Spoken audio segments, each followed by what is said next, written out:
Okay, hello. If you can hear us or see us, please let me know. Hello. Good to see you all. Hi. Oh my god, I'm so excited for today. It's going to be a good one, particularly because we've been off for a week as we had to deal with all of the internet, apparently fishmen. According to all of you out there, it was fishmen Black that have Goblin, stopped us. Skaven, Yeah, totally.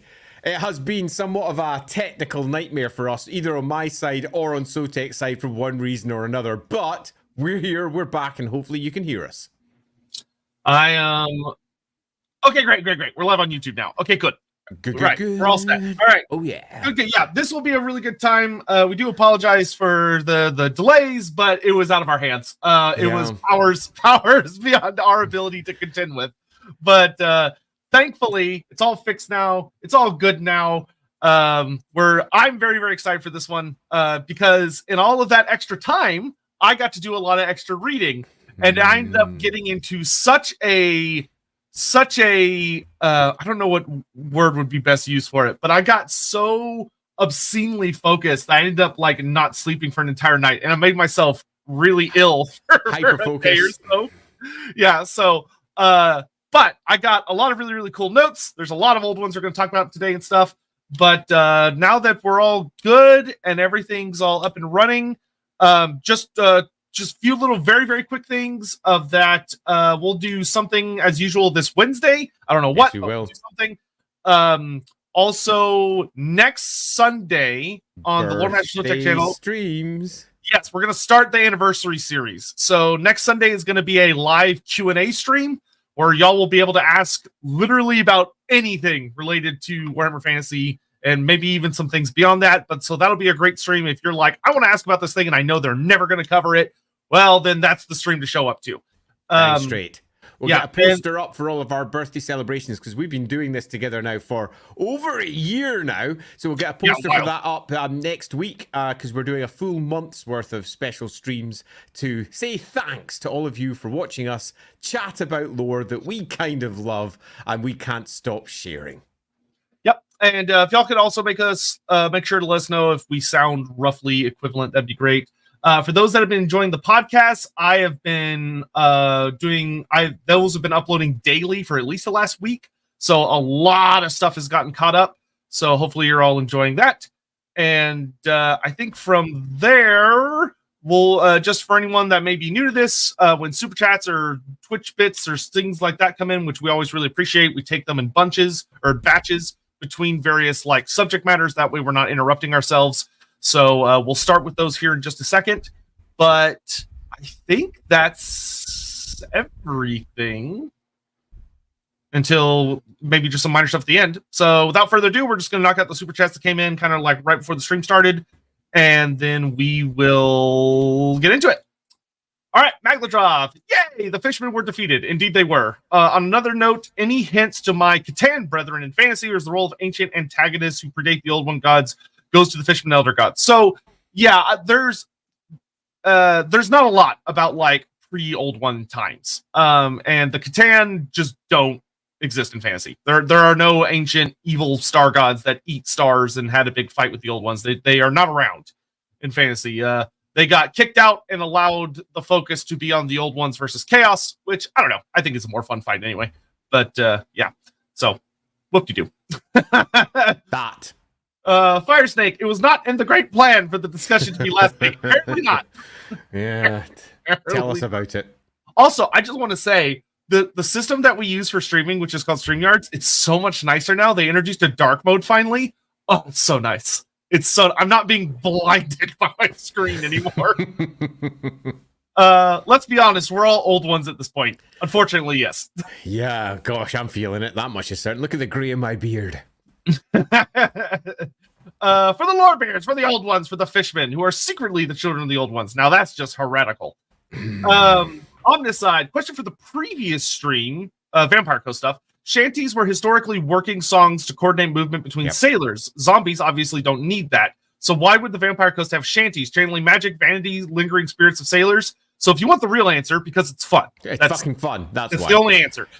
Realistically, would they need one? Probably not, I was writing up a bit for this at one point, all the way back when the Dreadfleet rules were kicking around, and I incorporated shanties and chants into the magic systems that my version were using at that point, because it made it funner, if anything. Actually, and chanting is a core component of at least 2 of the winds of magic, so there was no reason that wouldn't work. So that's what I did with my version. If I was doing it again, I would probably incorporate that too, because it's just fun. Yeah, I will say that's actually just flat out canon now, as the way Total War interpreted the storyline for the Vampire Coast, if you've never played it, is that you are collecting the 3 main segments of a shanty that has a very powerful magical thing to it. It's literally like this chanting verse that the zombies chant through, that if they complete the full verse as they sing their way through it, it makes your zombies more and more powerful. And it builds up to, if you get the full version, it plays into enchanting the harpoon that you used to kill Aminar. So yeah, magic. Jen, I just wanted to let Andy know that all of my Greenskin campaigns will have a lord named Dork in his arm. Because Andy, Dork's great. Brilliant. Sean Schultz, did Andy ever meet or talk with the old ones? I kind of feel like an old one, if I'm honest. But strictly speaking, no. I mean, I'm going to say, he's not going to like it, but I'm going to say it, of that, like, I think if you physically worked on the Tome of Salvation, it's a card you just get. I'm like, congrats, you're an old one now, here you go. Yeah, thanks for that. Cheers. Jacob Wood, I've been watching since the reboot of Lorebeards and finally got some cash to ask a question. I've been wondering this entire time, who the fuck is Crimlo? So I will touch on that in a moment, because it's going to be a part of my intro. Oh, great. Much as that may upset Sotek, it will be mentioned in the intro. It's fine by me. The TLDR I'm going to give you before Andy gets into it is basically just that he's just a pseudo goofy character. He's from... I'll just let Andy do it. I'll get to it. Don't worry. I will get to that one, because Kremlo is it's a fun character, if you wish it to be so. But will definitely be popping up in my intro. Yep. But speaking of which, it's time. Oh, well, we just jump in, not deal with the other super chats before we go? Oh, I didn't realize more people jumped in. Yeah, because I think hadn't updated yet. Never mind. Over a year already. Thank you, Alfred. Love listening to you two talk about the lore and see your friendship grow. The Warhammer 3 stream was a lot of fun. Jesus, I looked at that and I was like, wow. We stream? Yeah, I did the same. I was like, did we do a Nintendo one? Am I that old? Have I forgotten it? Sir Panza, thank you for continuing to post those up podcast. They really help me get through your job. No problem. There will be another wave of those coming very, very soon. Singe Master, Andy, can you... I'll let you deal with that. Kaylee. Can you find a Kaylee anywhere in Tempire? So you'll find that there's all manner of different local folk dances across the Empire, but I won't go into many details there. But in particular, Ostermark, who absolutely adore them. But the equivalent to Kaylee's in my version of the Empire are up in Nordland. There you go. I don't know what that is, but all right. It's a Scottish get-together big dance. Good time. I see. All right. So there's still another couple to go. They just keep coming. Thank you. We appreciate it. Mornington Crescent, how far back does the cannon go? I assume not the Starboat. Oh, well, we're going to be getting into that. So I will say that for the purposes of what the old ones are now, all of the routes that I followed pretty much dry up once you hit 5th edition. Anything before that is very, very different and not really helpful. I'm going to contradict that deeply. Yeah, well, just watch. We'll see what Andy does there. But that being said, there are a couple of notes about how the old ones we have now kind of got their character over the course of the editions that I actually find really, really interesting. There's a couple of actually genuinely funny notes about it, but we'll get into that when we get into that. Baron von Baster, will we ever get a Lorebeards in the Uberschreck 5 in the Vermintide game? That is very, very likely. Yeah, it's pretty likely, isn't it? I would say that is super likely. I love Fat Shark, so any opportunity to chat about their stuff is always a welcome aside for me. Oh, yeah, absolutely. Brian Lyons, playing Total War 3 while listening to this and a cup of coffee. No better way to spend a Sunday morning trying out the new Colts mechanic with Kugoth. Yeah, it's great. Yeah, the new Colt mechanic is really nice. There's a couple of small tweaks I need to recommend in a video, but overall it is vastly improved. Like, oh my lord, it's so much better. Darcy, I'm curious, if you had to add a new old one with its own theme / domain, what would you add? So this one's actually not as hard as it seems, because generally speaking, when you're dealing with the old ones, the general rule of thumb is that the lizardmen, and nobody, but the lizardmen are the closest to having a chance, but even the lizardmen don't really remember what the old ones actually are. And so they're given certain themes and concepts that tie back to them in a sense. And some of them are extremely esoteric and extremely like ethereal type things. And some of them are much more grounded, you know, where it's like, oh, well, this guy was a war god. That's pretty straightforward. And then you'll have another one that's like, oh, this is a god of a very bizarre metaphysical concept. So whenever you want to go, well, can I make my own old one? The answer is absolutely yes, because there were hundreds of them.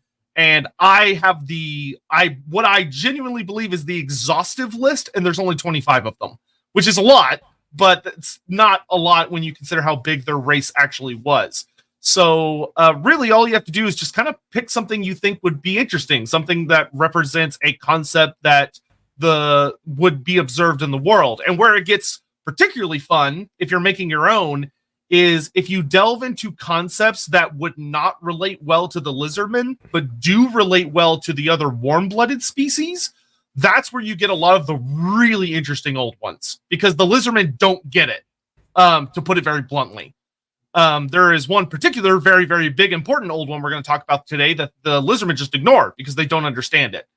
And so that is probably what I would lean the heaviest into, because you could have a lot of funs of exploring why certain races have some of the things that they do, and you can say that it ties back to a particular old one who had a particular domain, and you can have a lot of fun exploring things like that. But as far as like, is there a specific thing I would add? Nothing off the super top of my head, just because my brain is far more focused on what I actually have to talk about today. But I'm talking, you'll notice there's a lot of gaps. If you're going to do this one, do it at the end of the cast for this particular question, because then you've gone through everything. So it would probably be best then. Pixel Brit just started reading the Dwarfs Omnibus. Andy, I see your name at the front page. Yeah. What did you work on in that book? A mixture of lore checks, maps, pictures and stuff. I did a variety of small jobs in that book. It was good times. But yeah, there's quite a few of the war maps are mine in there, and a couple of the illustrations too. Assuming that all of the ones that I did are in that, because I'm not sure. Yeah, because it includes Grudge Lore. Copy. Grudge Lore is the last part of that book. So yeah, totally. Can we expect an Enemy Within stream in the future? Yes. Yeah. Kinda.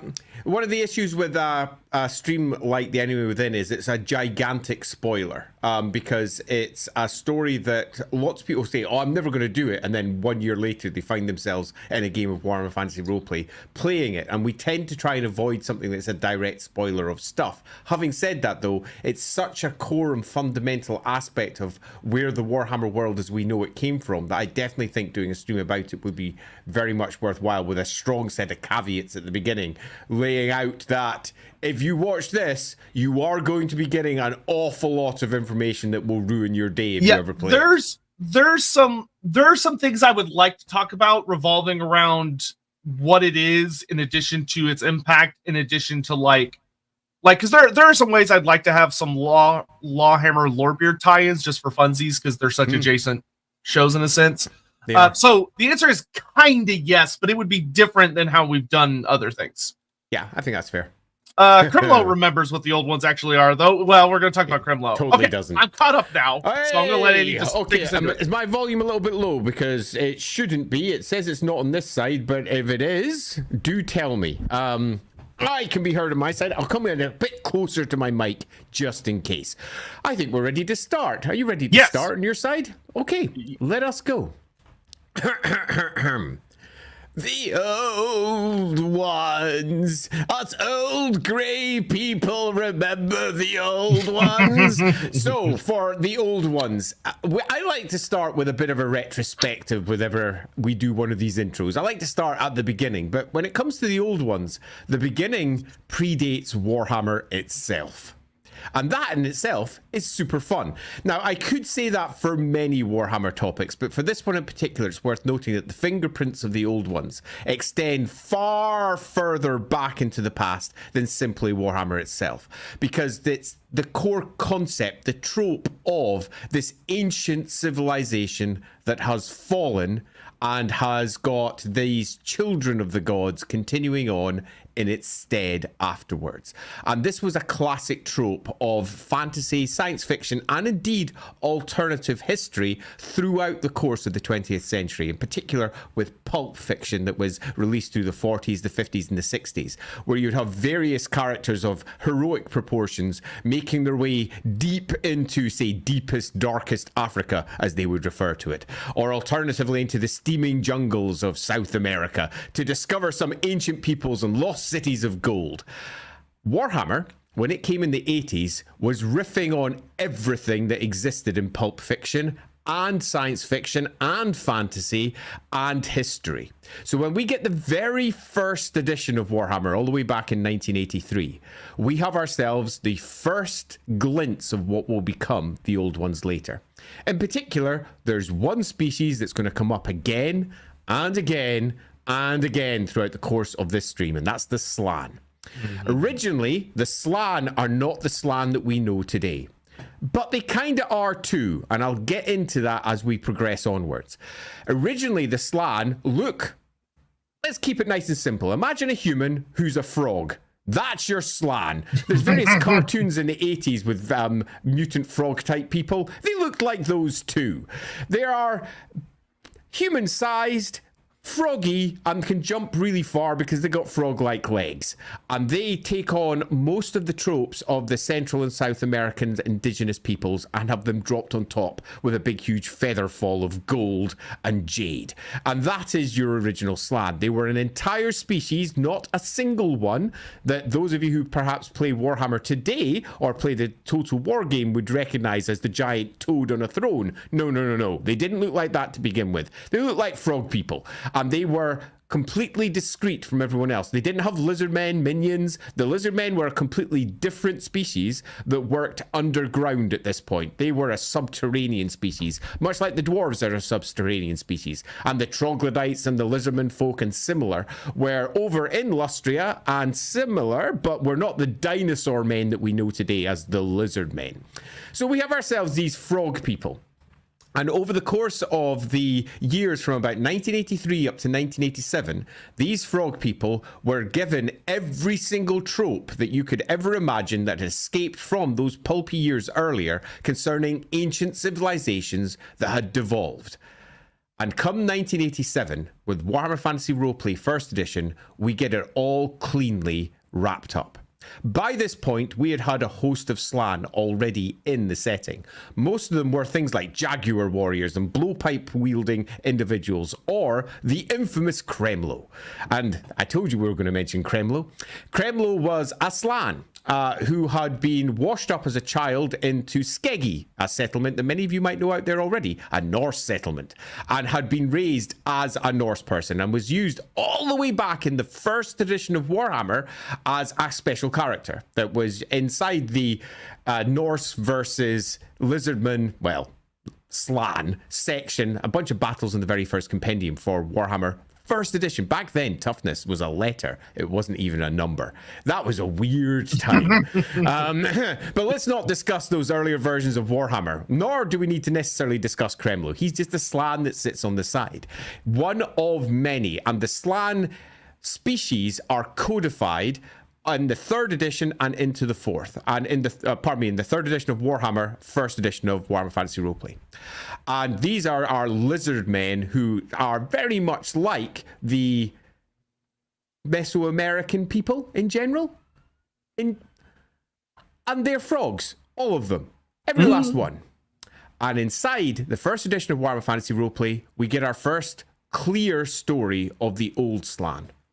And the Old Slann are, what we will later call the Old Ones, the great spacefaring species that had arrived on the Warhammer world in silver ships.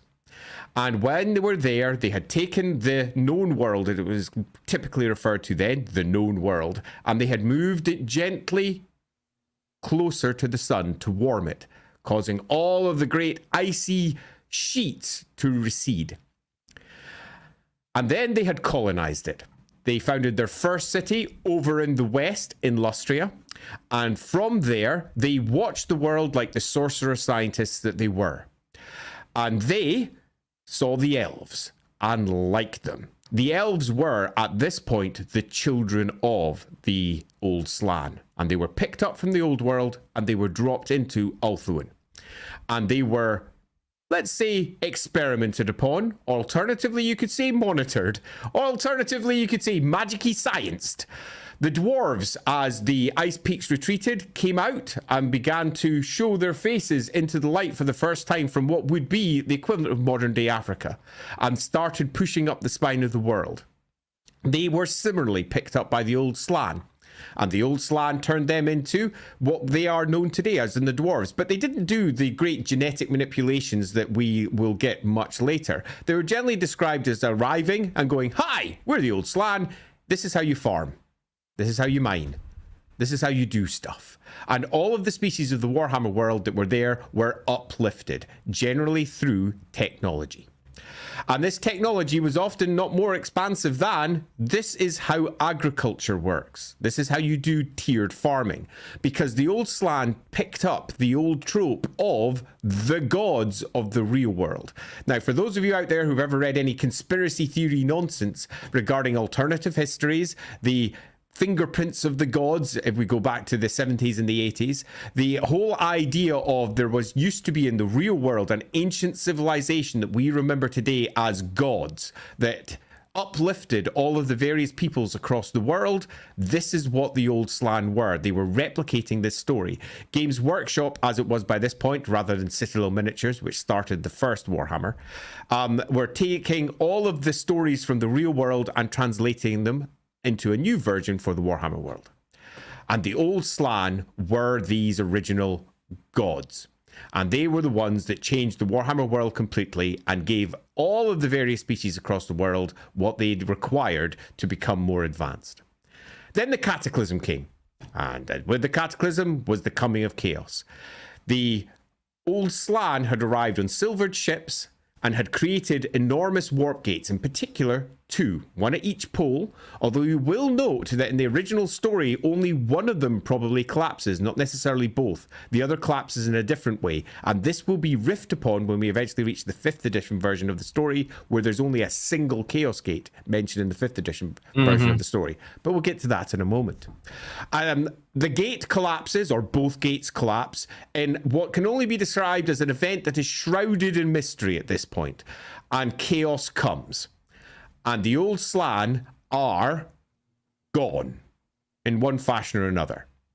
And what we have left is the Slann, who are the frog people.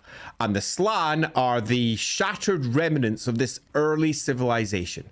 The shattered remains that no longer remember the great technological peaks they once had. They no longer remember the great gates. What they are is they are worshipping the Old Slann as gods. They are worshipping what came before, and not just praising them as divine entities, but also replicating what they did.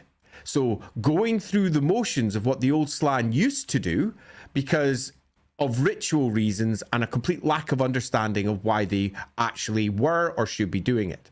These Slann are surprisingly similar to what will be recreated in 1997 when we hit the Lizardman army list, our first one, because they work with spawning pools. They've got the same old tech that sort of collapsed down, the engines of the gods. All of these things are incorporated and built into the first edition of Warhammer Fantasy Roleplay, and that becomes the 4th edition of Warhammer Warhammer later, and not that much later. Warhammer 4th edition, and this is the edition that we all know and love as effectively creating the Warhammer world as we understand it. This is the one where Teclis and Tyrion comes in, Nagash arrives. All of the characters that we know today and are still used in Total War pretty much get created by the 4th edition of the game. And if you leaf back to the very first High Elf Army List, that was the second book out for Warhammer 4th edition as an army list. And the creation of the world, we have the Old Slann, not the Old Ones.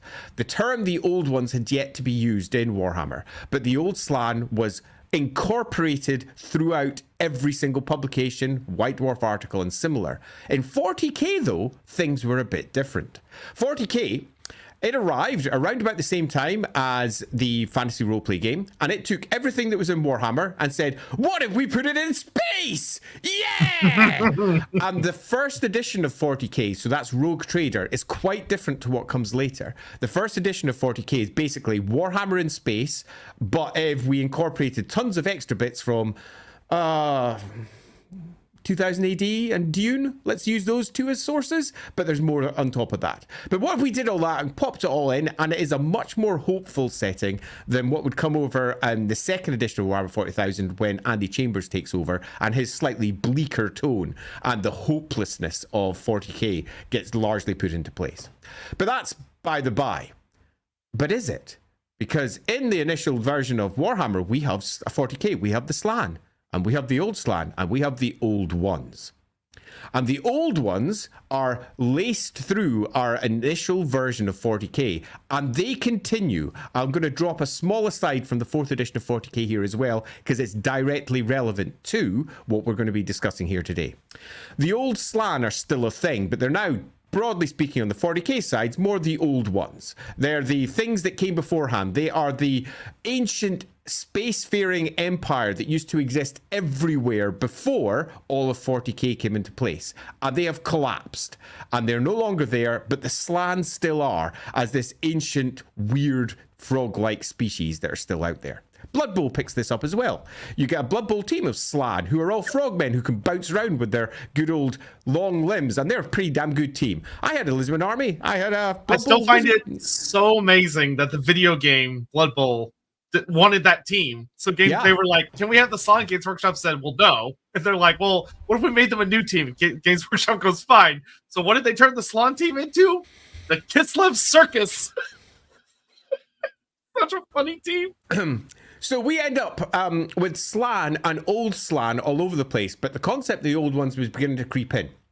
And throughout the 4th edition of Warhammer, the Old Slann is still the term for the Old Ones, because they are the originators of the Slann, the frog people, and they are the genetic, shall we say, precursors, in that the Slann that came afterwards were the Old Ones, but they had forgotten what they once were because of the Cataclysm.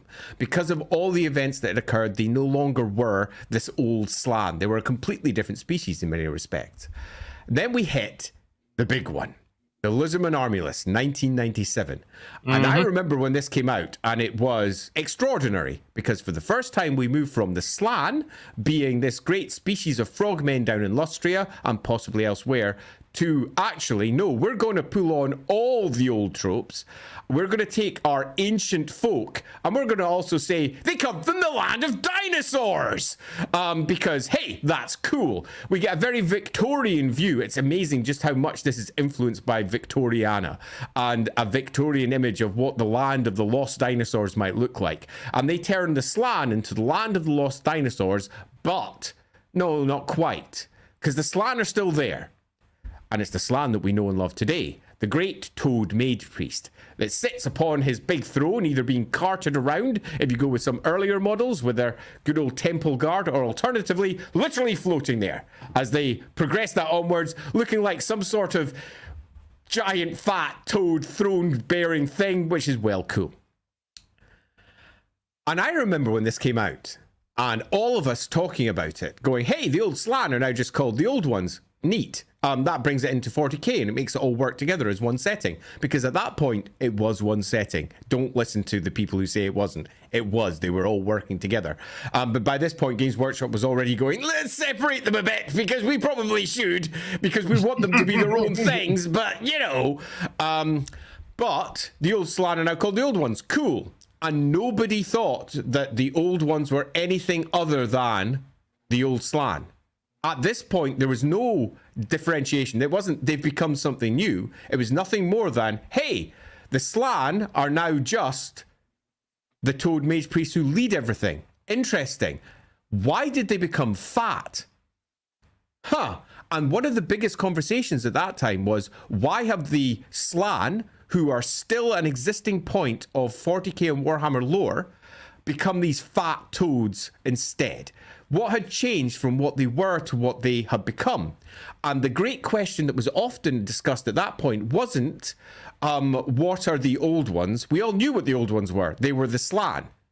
The big question was, why had the Slann changed? What had occurred during the Cataclysm that had made them fat? And the general answer, that was largely a fan theory more than anything else, although behind the scenes it was a bit more than that, was magic.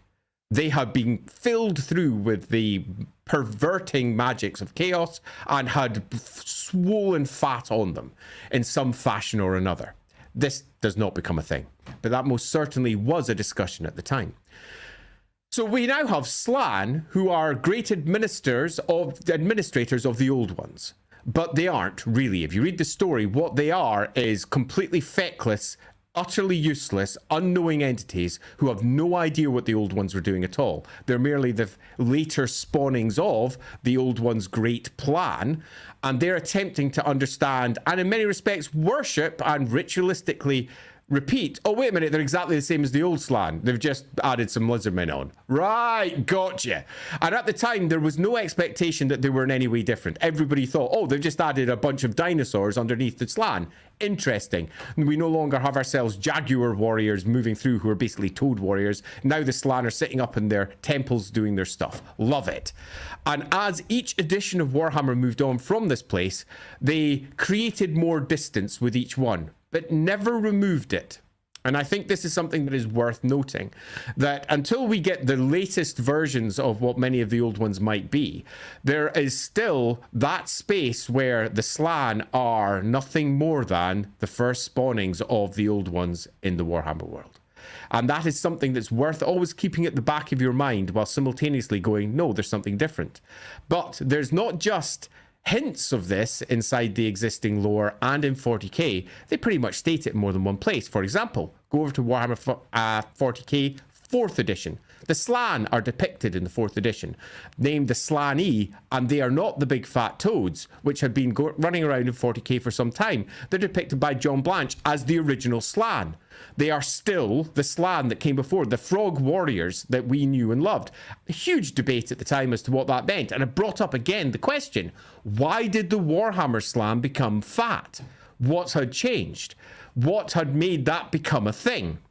And as time went back on, and the earlier versions were kind of forgotten by the writers, and they started creating their own versions, the Slann are parted further and further from the old ones until we have, loosely speaking, what we have today. Where today we have ourselves a bunch of old ones that arrived in the Warhammer world and wrought extraordinary change upon it, and there was a cataclysm. This cataclysm destroyed one of the core planet-sized warp gates that they used to get into the old world, and in turn wiped out the old ones in the most mysterious and uncertain fashion. They were no longer there.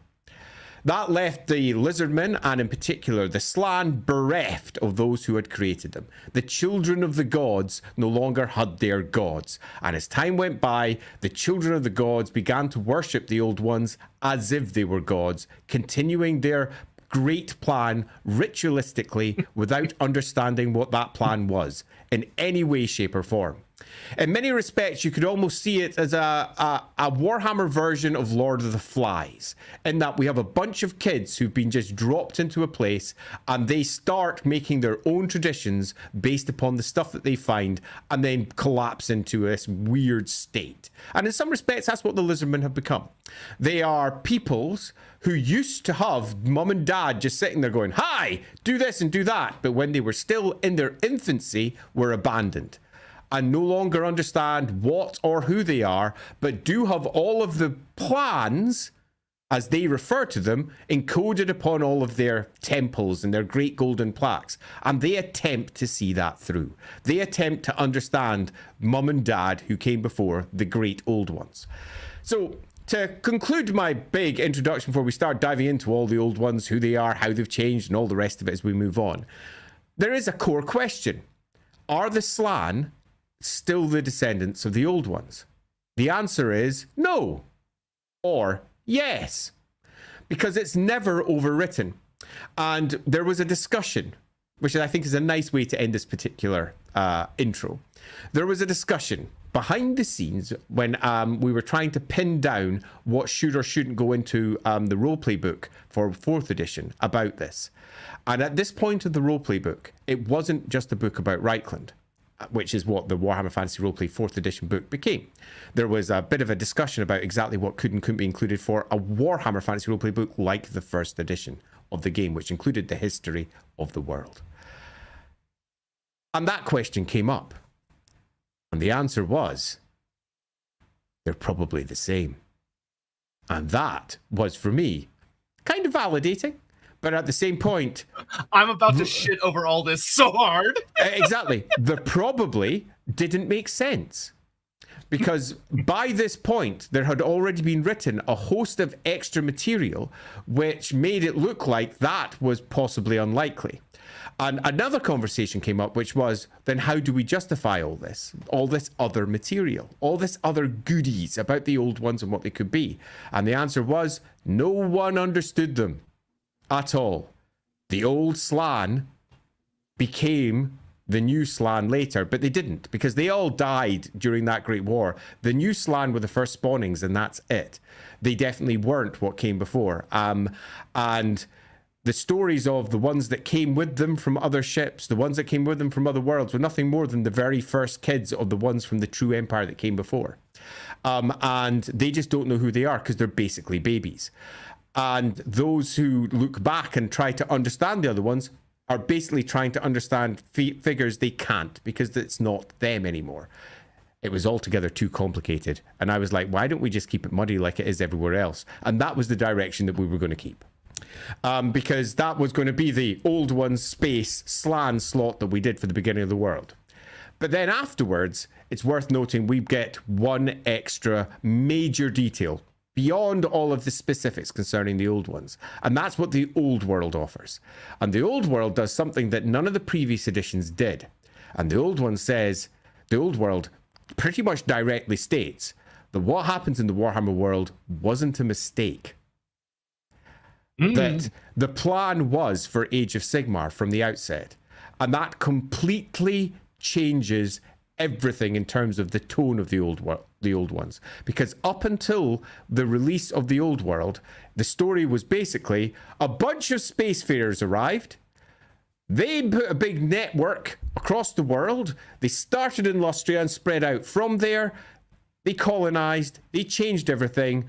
But one of their great gates that they were using up in the north blew up, and they died in the fallout from that. Some of them continued to fight, some of them didn't, and eventually they vanished for whatever reason, and it was a great catastrophe. But the old world says, you know that great catastrophe? It was the plan all along. And that is controversial and almost certainly to be overwritten by other books. And you'll probably find that, as often is the case with Warhammer, it will be muddied. And possibly some old ones will have wanted it to happen this way. Some of them won't. There'll be different plans, because in the end, they were a species of some sort with individual motivations, individual concerns, and individual wants and desires. And I think through the course of this one, as we do dive into many of the individual old ones themselves, we'll see that they are a much more complicated species nowadays than they were originally. They're no longer simply old slan. But if you wish to try and make that link, it can still be done for those of you who are deeply old and you like to do that sort of thing. Okay. I'm gonna get to these super chats because like I am pulling at the leash. I'm ready to go. All right, that dude from Chrono Trigger was a slan? Yes. Here is Rose. Hi, with many of the giant primordial megafauna, such as the Shaggots, toad dragons, many giant sea monsters, there's a possibility many of them were the inspiration for many different gods of the younger races. Yes, but I wouldn't don't go so far as to be like, oh, all the gods we have now are big, super colossal monster things. But there are groups that worship those creatures. Like a really easy example is that Kolek Sun Eater is worshipped as a thunder god by a lot of different tribes. Yep. So yeah, a lot of the megafauna are absolutely worshipped as gods. Because why wouldn't you? I mean, they are primordial ancient beings, and some of them are super intelligent and basically are gods in a lot of ways. Watchdog, what do you think the pre-old ones race that would become the elves, dwarfs, and so on, where they spawned out wholesale? So this is one of the things that depending on which author you ask, you're gonna get different answers. The more recent writings lean a little heavier into there were precursor races that the old ones kind of found were like, oh, if we develop these and advance them a little more, and they took about 10 to 12,000 years to advance most of them, which is a long time, but not a long time by most evolutionary standards. Because like the elves and dwarves don't really pop up until like a couple thousand years before the cataclysm happens. And that still gives the old ones and the lizardmen like 12,000 years of farting around and doing other stuff. But I would say that most sources do not say they were spawned out. Most say that they were elevated. Now, what exactly that means is more up to your own interpretation.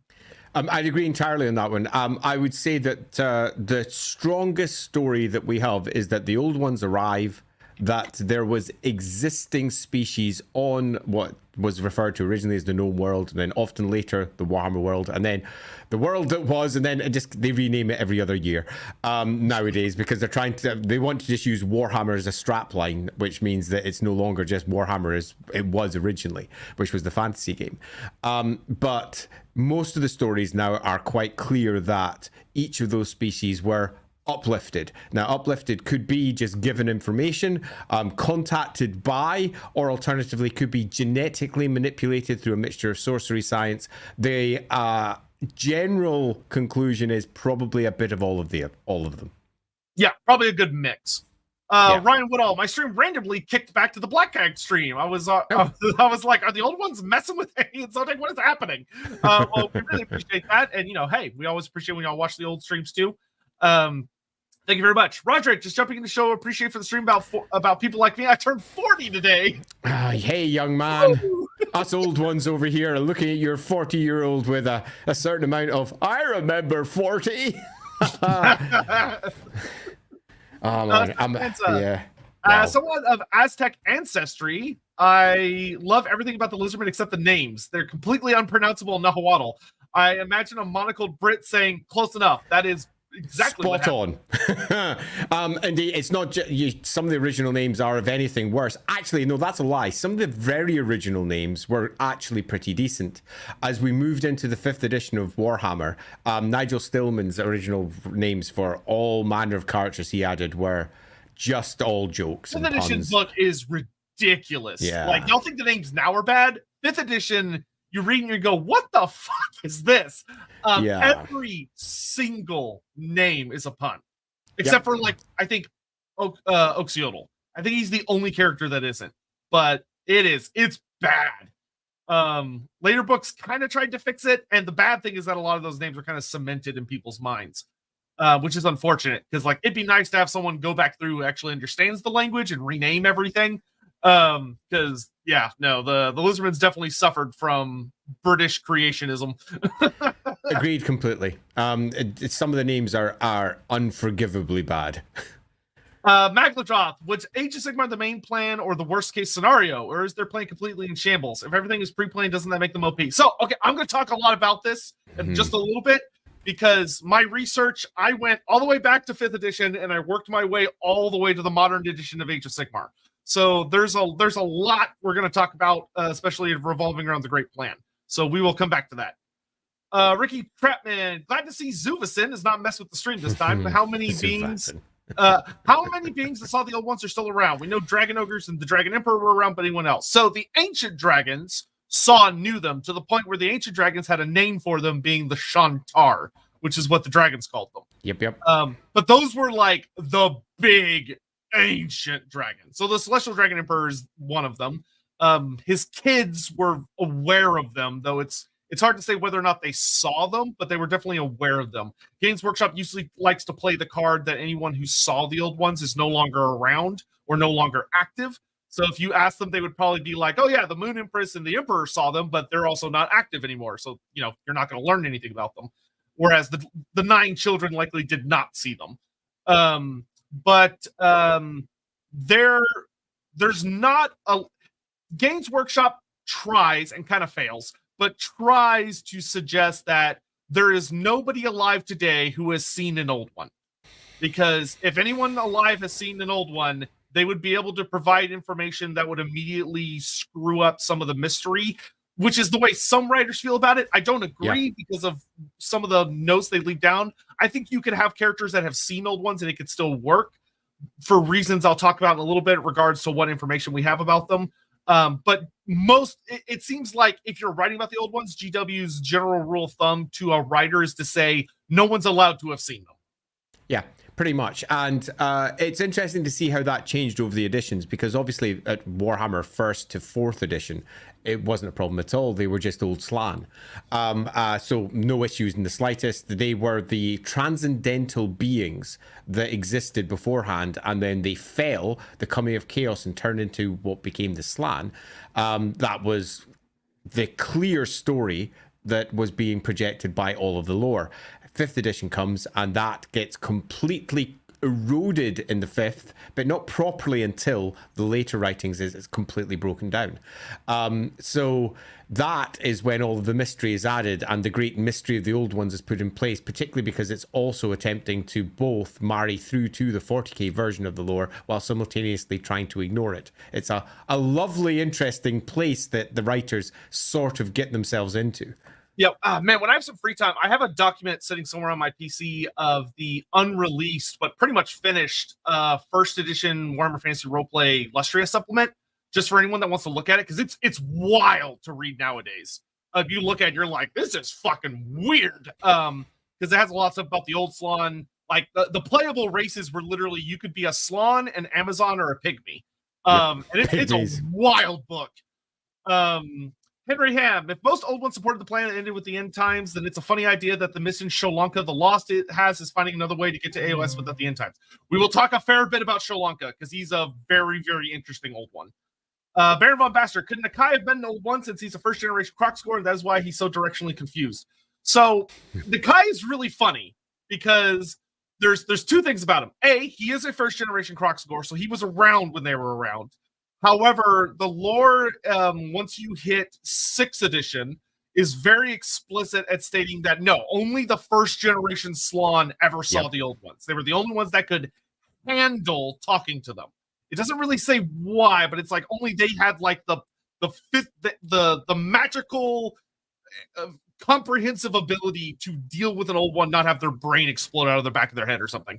And though a really funny thing about Nakai that makes me laugh is that there is a mention about Nakai in the 4th edition Lustria supplement for Warhammer Fantasy Roleplay, where they're trying to discuss how Crocsgores are fairly simple creatures, very straightforward, and are more about following instructions that they're given and so they try and explain how the hell Nakai makes any sense.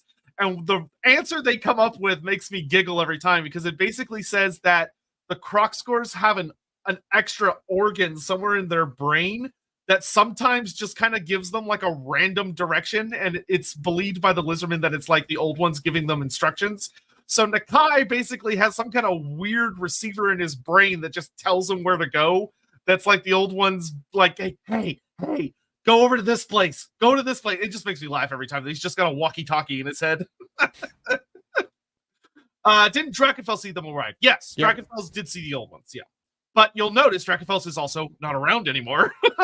Although, no, Drakenfels absolutely is around. He's in the most recent version of the roleplay games and is also in constant re-release from Black Library. So true, but he's not in the sense that like he's not used, but in the sense that he's not.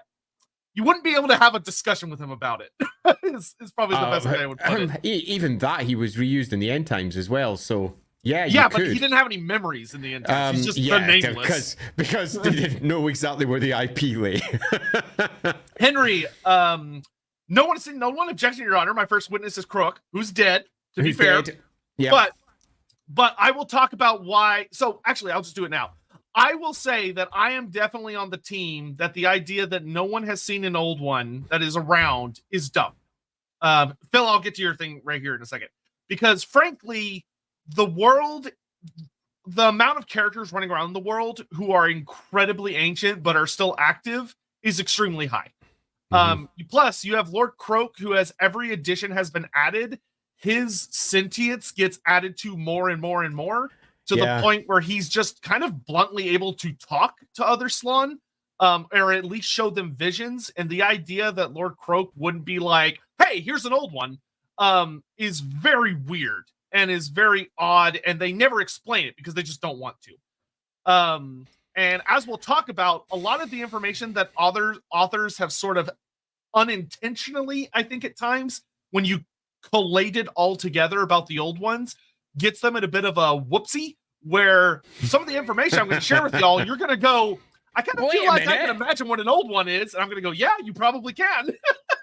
Yeah, I agree completely. The idea that the old ones are unknowable to anyone on the Warhammer world is, I think, an absolute fiction that has been created by the desire to keep them mysterious, not by the established lore that already exists around the entirety of what we know to live within the Warhammer world. There are going to be multiple entities that have encountered them. There's going to be multiple entities that have memories of them, and there's going to be multiple entities that have possibly even directly treated with them in some fashion or another, because for all we say the cataclysm was in the midst of time and unknowable, it is to everybody in the Warhammer world except for those who were there.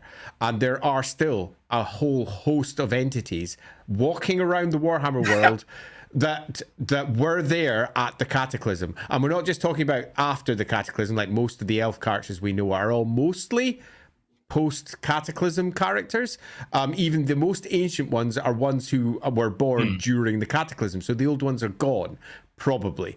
But we've got a bunch that were there at the cataclysm, too many of them now, that we know were definitely there. And the chances of them having not encountered them to some degree are diminishing to none, as we're going to cover. Yeah, so let me get these last two super chats, and we're gonna hop hard into it.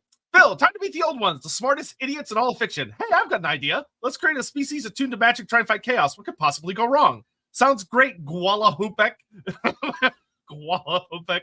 But check this out. I made a species with a 2-to-8 sex ratio. Pretty neat, huh? CB4N, didn't Krimlo used to make Pala for the old ones? He did. It's true. Okay, so the old ones. So like Andy said, the old ones, as we kind of know them today, showed up in 1997 with the release of the 5th edition Lizardman book, which is actually a very fun book. If you haven't read it, you should find a copy. It's actually a really fun book. So a number of things that are very interesting about them in that book is that the 5th edition old ones are kind of similar to the ones we have today, but they don't really have names.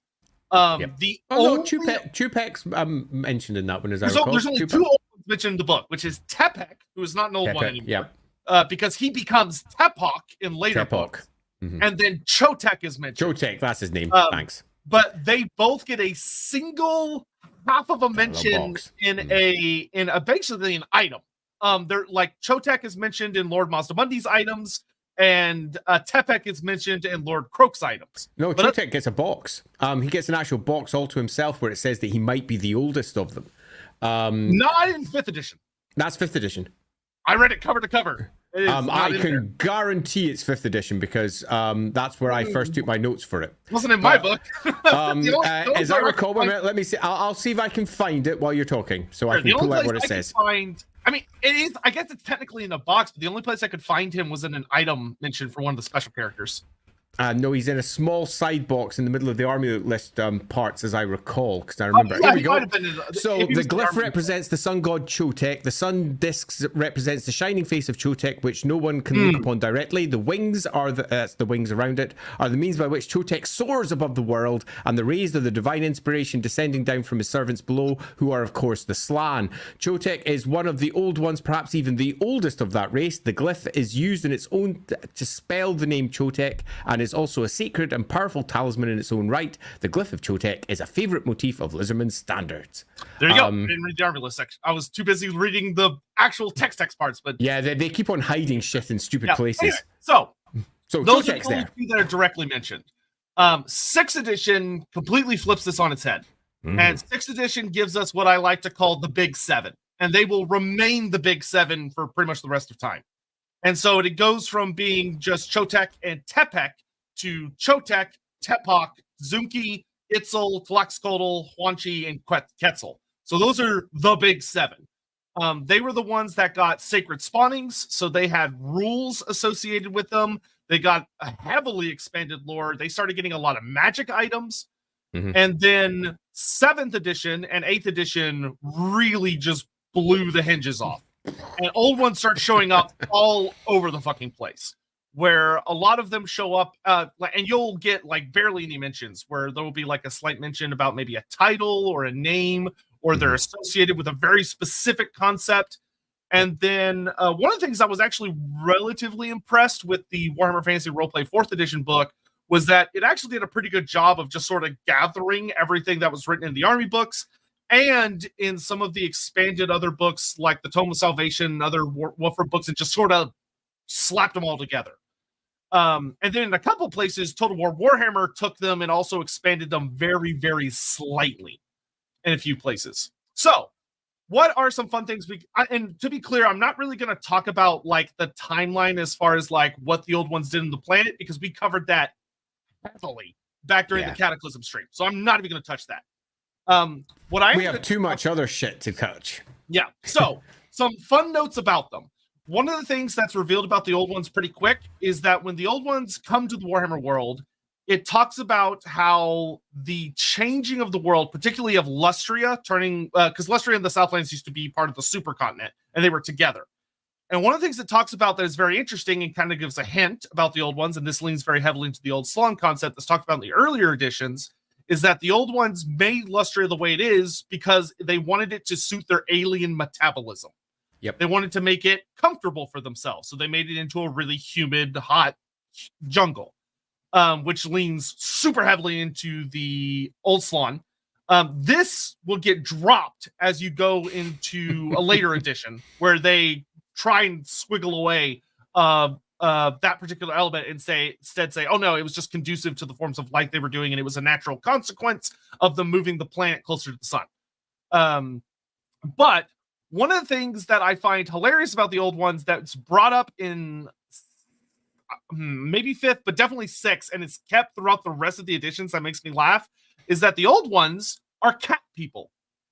Because one of the things that's specifically talked about that is weird is that although there is an old one that is associated with Jaguar specifically, being Huanchi, who we'll talk about in a little bit, there is always the Jaguar standard or the Jaguar totem, which specifically mentions that all of the old ones deeply liked and appreciated Jaguars and found them to be pleasing in their aesthetic and the way they moved and everything.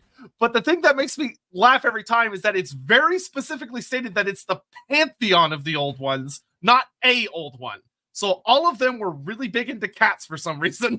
Yeah, totally. So just to make sure we're clear and to pull up Hawk's one, we're not saying that they are actually cats. We're saying that they're cat people. They like cats. They like cats. And this has been a core component of the Slan almost from the beginning, largely because of the original versions of the miniatures with their Jaguar warriors and similar. And as they moved into the later editions, all of those earlier footprints would then manifest as, yeah, no, all the old ones love their cats, to justify why they were still using the Jaguar standards and similar, where beforehand it was because they themselves took on totemic animal traits for their Slan troops. But that later became, we're keeping the standards, so we need a justification. They like cats. Yeah, it's just great to me because the fact that there's an old one specifically about Jaguars, but they're still like, well, no, but all of them liked it. Huanchi was just a little more. It was just a little extra. So funny. So, brief things about the Great Plan that was interesting reading through the various editions is that if you go back to one of the things that actually kind of shocked me was that in 5th edition, it is very bluntly stated that the Great Plan is to defeat chaos. That's the goal. Beat chaos. Yep. And then when you go into 6th edition, they went so heavy into trying to make the old ones mysterious that they say nobody knows what the Great Plan is. Nobody has a clue. And they stuck with that until 8th edition. And then 8th edition came back and said, no. The point of the Great Plan is to create a race that can destroy chaos. That's the goal. Age of Sigmar, then interestingly, took this and ran with it that, yes, the ultimate goal of the Great Plan, period, end of story, beyond an argument, is to destroy chaos, is what 2nd edition and then 3rd edition run with. Because in 1st edition of Age of Sigmar, they didn't really know what they wanted to do with the old ones because 1st edition Age of Sigmar had no idea what it was doing. Anyway, so, 1st edition AOS said, oh, the Great Plan failed. It just failed. It's over, it's done. And there's actually a Black Library book where you read about how the Slann are destroying elements of the Great Plan because it's failed, and they're destroying all the sacred plaques and everything to basically just hide information from the great enemy, but there is no Great Plan. And then 2nd edition comes back and completely retcons everything and goes, no, the plan's still on. It's a little messier, but this was always the plan. Age of Sigmar was the point. Like, the old ones set up for this. And of course, that had to play into the way that Games Workshop was backpedaling, because they basically said that the realm gates, which allow you to teleport from the various planes or planets, you can almost think of them within Age of Sigmar, were made by the old ones. So if the old ones have if there's a bunch of old one tech floating around after the world blew up, you go, how does that make sense? And Games Workshop sat back in their chair and went, oh crap. That's it was the plan all along. Yeah. There we go. And then that got us there. Now, one of the things that I find particularly interesting is that as Age of Sigmar has drawn on longer, it has gotten more interesting because they've had more time to think about it. Where 2nd edition very bluntly just says the old ones are always planned for this. This is the Great Plan. It's messy, but this is the point. 3rd edition, though, makes it more dramatic and more interesting. Where instead of it just being that, oh, the Great Plan succeeded, it actually makes it a question of that some of the Slann in Age of Sigmar believe the Great Plan has genuinely failed. And the only thing that could be done now is to just kill chaos in revenge. Whereas there are other factions among the Slann that say, no, it hasn't failed. We just need to collect the parts that we're missing and we can get back on track. And there are another group that are very deterministic and believe that this is the plan. There's nothing that needs to be done. The plan will simply resolve itself. Like, we will do what we must, but the plan will happen, which I like a lot. And Age of Sigmar has just kind of gotten better as it drags on longer because it makes it a discussion. It makes it a story where nobody really knows the answer, which is good. Yeah, agree completely. And I think that this is something that's also reflected through into Warhammer. It's not just from Age of Sigmar, because as we move back to the old world, they very much give yet again it was the plan all along line. But they also state in multiple places mysterious, uncertain, unsure. And it's quite clear from what we know of the Slan, and at least from the latest army lists, that they also haven't got the foggiest what's going down. And they themselves have different views. Different plaques have got different versions, and that means that the old ones in general are put back, even if the old world doesn't necessarily do it frightfully well, but they are put back on the pedestal of who knows what they were doing, and that's probably the best place to put them, rather than having the plan is clearly to stop chaos, or the plan is clearly to do this, or the plan has failed, or the plan has succeeded. Rather than say any of those are true, instead they say there was a plan, who knows what it was, we think it's this. And that's generally a better line to take. Yeah, I mean, even the old world big book has this goofy moment where you read and it goes, yes, the old ones saw the old world and they go, oh, this world's going to be destroyed and fire and death, and something new is going to be born with it that has a really core part in our plan. And then you flip to the next page, and the first sentence on the next page is, unbeknownst to the old ones, totally. There are things in the ether that are about to attack them. And you're like, all right. Wait a minute. Okay. What? Yeah, totally. And I think that is broadly the best place for us to always assume is the case for the old ones. And that is, did they have a great plan at all? Possibly not. Did the coming of chaos come as a surprise? Every source pretty much says yes, except for one or two hints here or there. So I think then that we need to look at the old ones if we're trying to figure out who they are, and say that they probably were, much like normal folk, people with their own unique minds, their own unique plans, their own unique circumstances, and that contrary to the Lizardman view, where they often look at the old ones as this almost monolithic block. They all loved panthers, because I found a bit over here that says they like cats. Jaguars for everyone! Woohoo! So rather than view them as this monolithic block, we should instead view them as a whole host of colonizers who have come in with their own hopes and dreams and interests, their own scientific concerns, their own sorcery science mix-up, their own plans, their own, I'm going to make dwarves like this, woohoo! And they don't necessarily match or marry, but the lizardmen who come after and look at all of this have literally no idea what's going down. And all of the great plan is a lovely conglomeration of everything they've managed to cobble together, rather than necessarily a great plan by all of the old ones. It seems more likely that one, two, multiple old ones had plans because of the horrors they were about to face, or passed those plans down to the Slan in some fashion in an attempt to try and save what they could from the absolute horror show that was the Cataclysm.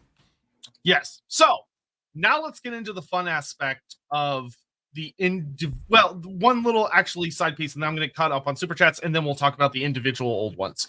So a couple of really fun things about them. One of the things is that one of the rare things you see show up in the Lizardman book, which is actually really fun to look at from time to time, is there are mentions about old one tech that comes from not the Warhammer world.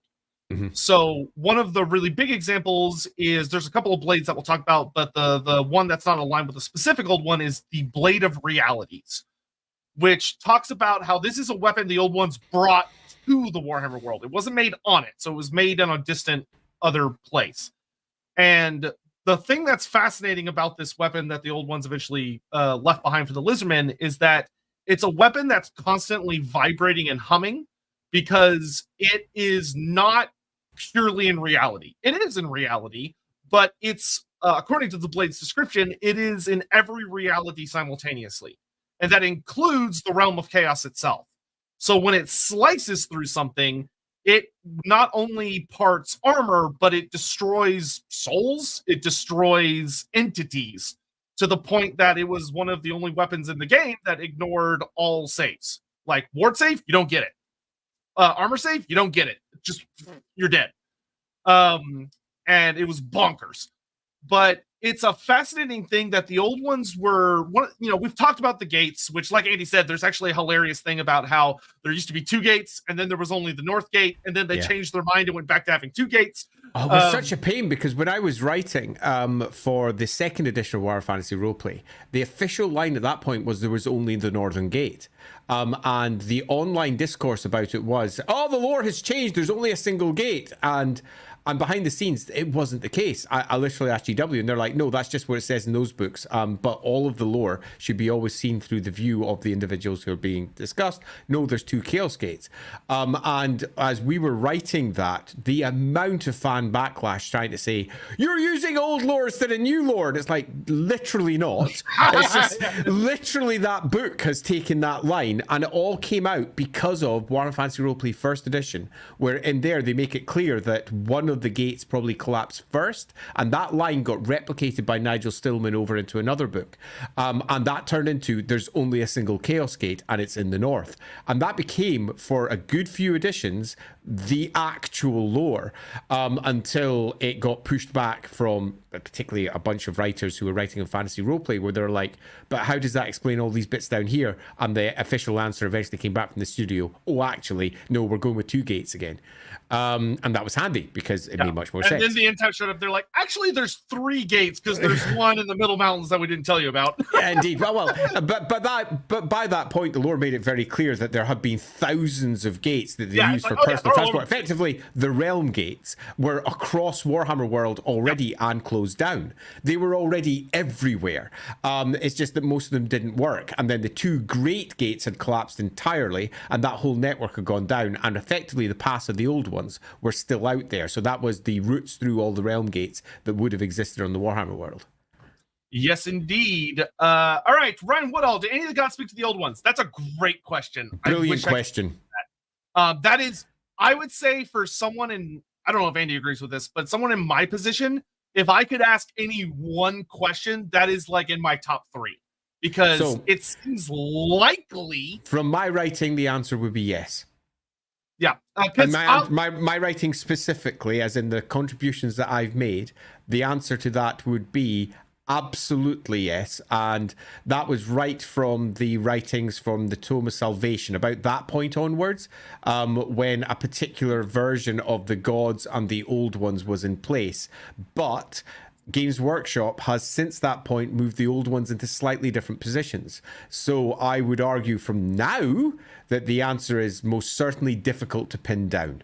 But I would still, if I was going down and writing that area with everything as it currently exists, my answer would still be yes, particularly given what happens in Ulthuan. Ulthuan in particular, the gods are in Ulthuan, and they're there pre-Cataclysm. They are definitely there in all versions of the current lore. That being the case, you either have 2 choices. They are the old ones, or they are gods, and the old ones are aware of them. And then the next question is, this great, almost ridiculously powerful entity that is Azurin, is it going to be completely discrete from the old ones and never communicating with it? The answer appears to be definitely not, given what Azurin is and given what the other gods are. So the answer is probably they were communicating. And I would even argue that if you want to look for an old one's plan, the gods were part of it.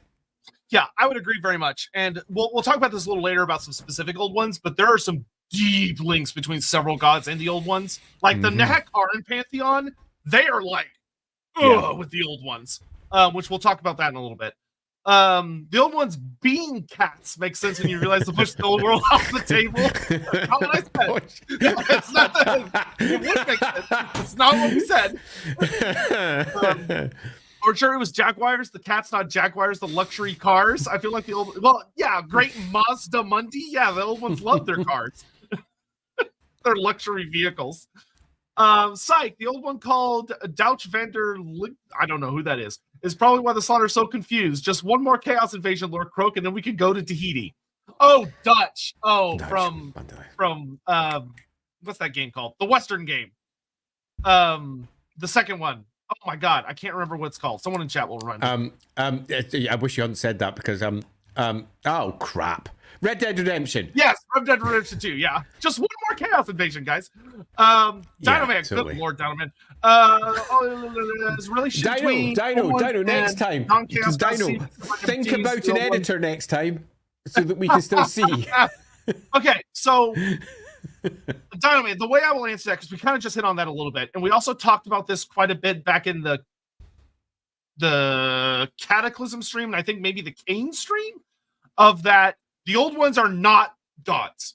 One thing that they hit heavy on that I want to reiterate is that the modern Slann, know for a fact that the old ones were not gods. They were flesh and blood. They could die. They could be wounded and they could cease to live.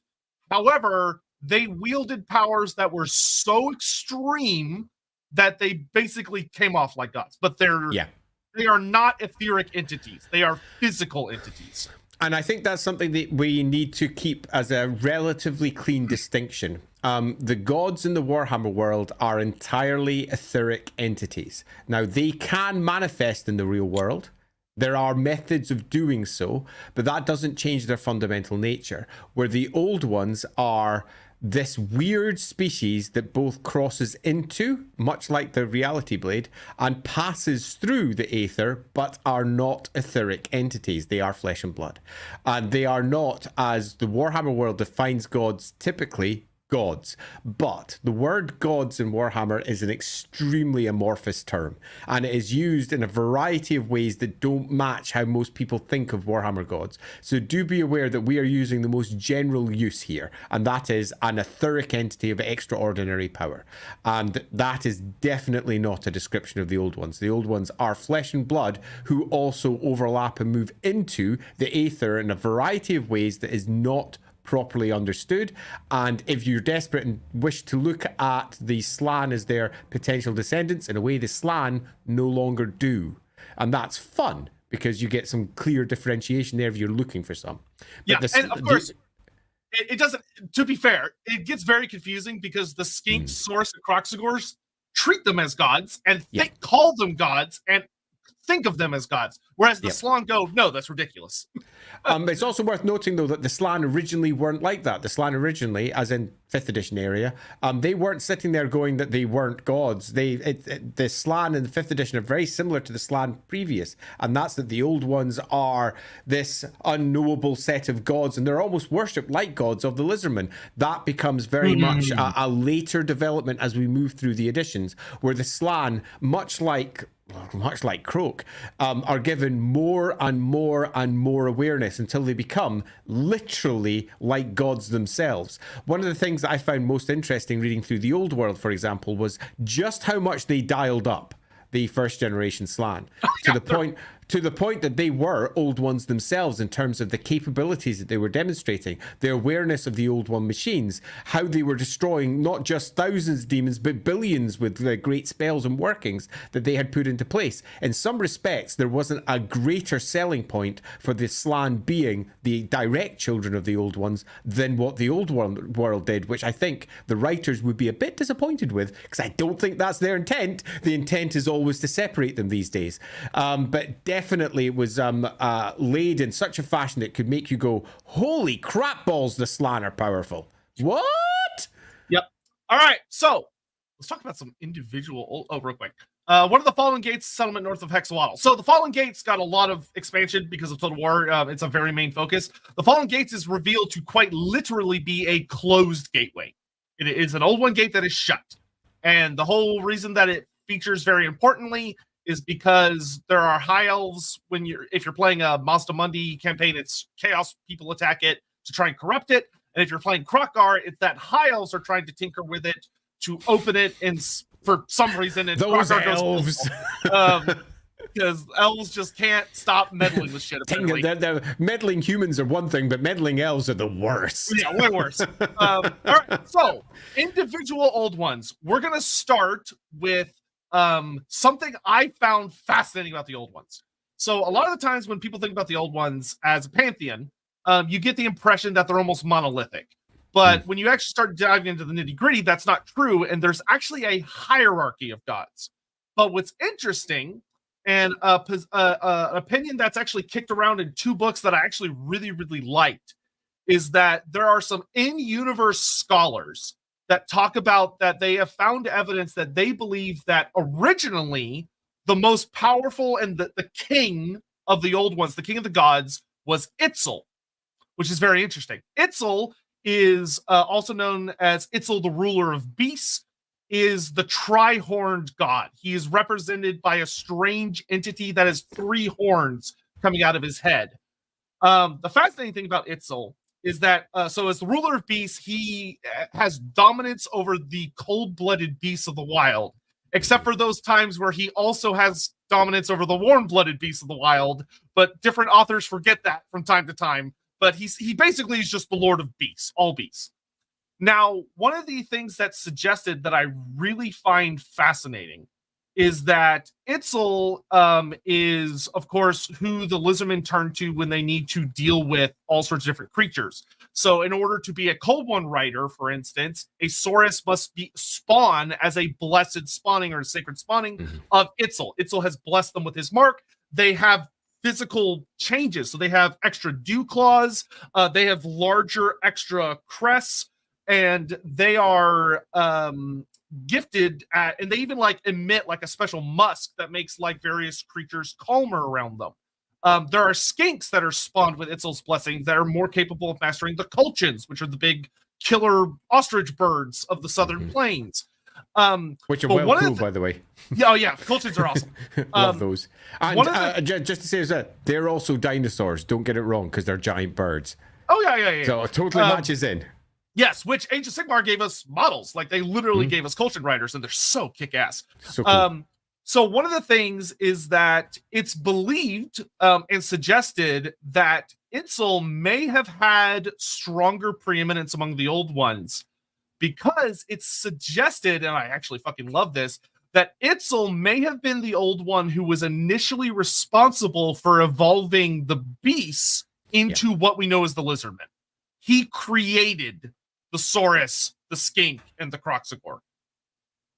But he falls out of favor. And one of the things that's talked about is that Itzel does not get along with the other old ones because he's too wild. He does not care for the great trappings of civilization. Itzel dislikes and is disfavorable on its temples, its choral arenas, whatever, being built within the temple cities. They are meant to be outside. His temples are supposed to be out in the wilds of the jungle.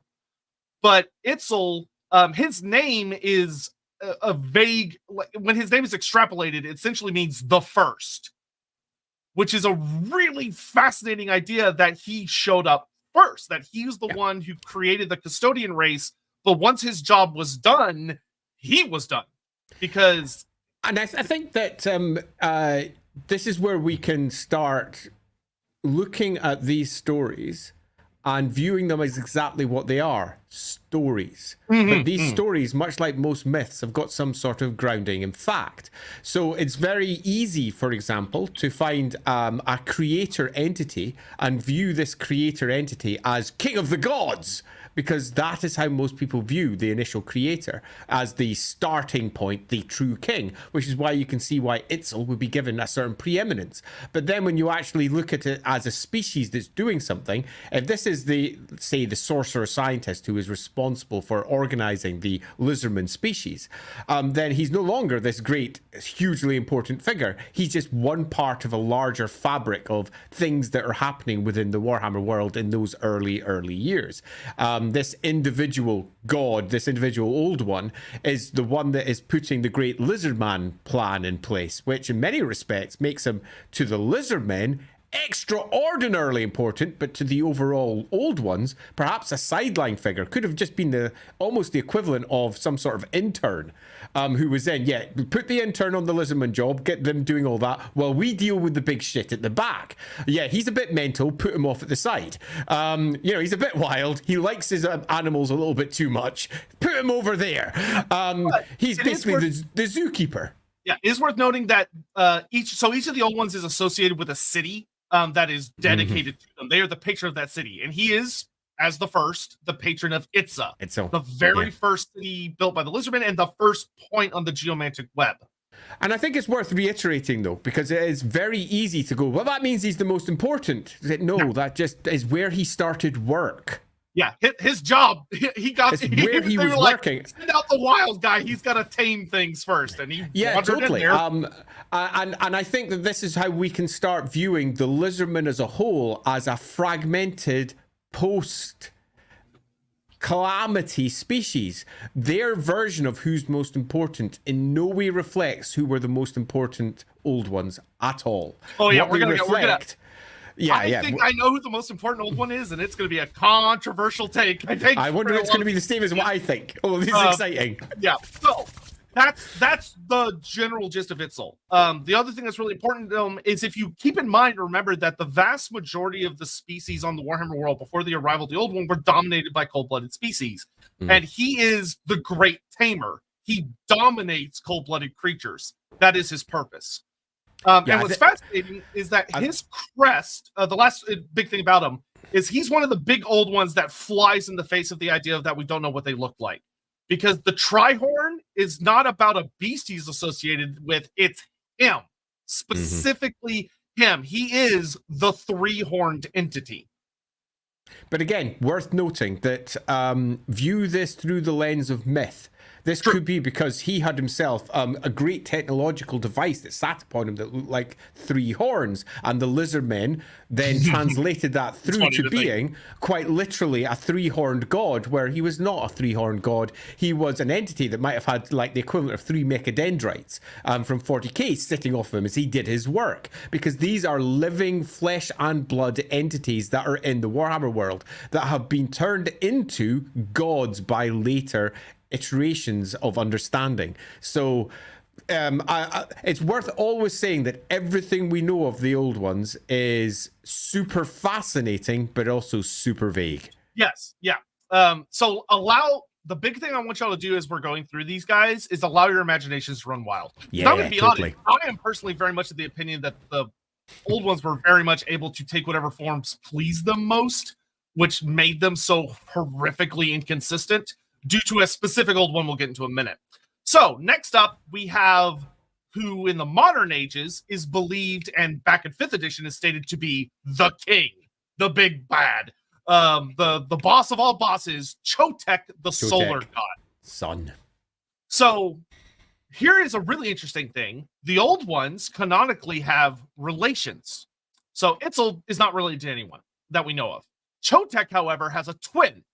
And Chotek's twin is Tlaxcotl, who's the god of the moon.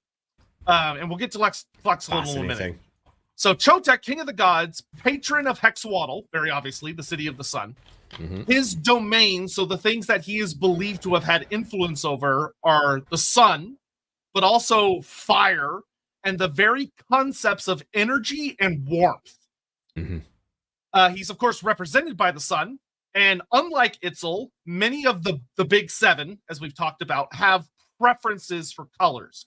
Colors that apparently they deeply cared for, were deeply associated with them, to the point that when Lizardmen spawn blessed by these gods, marked by these gods, they will have these colors on their bodies physically as a part of them. And in Sotek's case, it's things like fiery orange, burning gold, and vermilion. Those are his colors. Furthermore, the sacred spawnings of Sotek, because we talked about Itzel, they have really big crests. They tend to be they prefer being with beasts. They have special they have extra dew claws, which allows them to literally hook their claws into the scales or the flesh of the creatures they're riding. So they hold on, because Lizardmen don't use saddles, hilariously, a lot of the time, because they don't need them, because their bodies are designed for it. But for Sotek, his lads are very energetic. They're aggressive. They're quick-witted. They think faster. They act faster. They react faster because they're fully energized. Age of Sigmar actually took this and ran with it in a really fascinating way by introducing a new creature called the Spawn of Sotek, which are salamanders. And the skinks that are spawned, I love the Spawn of Sotek skinks because they have these big frills that look like the sun coming out behind their heads, and it like absorbs extra heat. And allows them to withstand the extreme heat of being around salamanders, which is really, really cool. Now, the fascinating thing about Sotek, beyond the fact that he has a twin and that he's kind of viewed as a king, across various editions. It's not just like one statement that comes up multiple times. So one of the things that is brought up that is super wild is that it is suggested fourth edition has done some really funny things with a lot of lore tidbits. A lot of them are very fun because they're trying to, in a lot of ways, just to make sure you're all clear, that's a fantasy roleplay, not a Warhammer fantasy battle. Yeah. Because a lot of the time they try to hold true to what Andy really said is the foundation of trying to tie as much stuff together as they can. And if you actually go read, I think it's Volumes of the Empire or Archives of the Empire, Volume 3, there's a section on Solcon.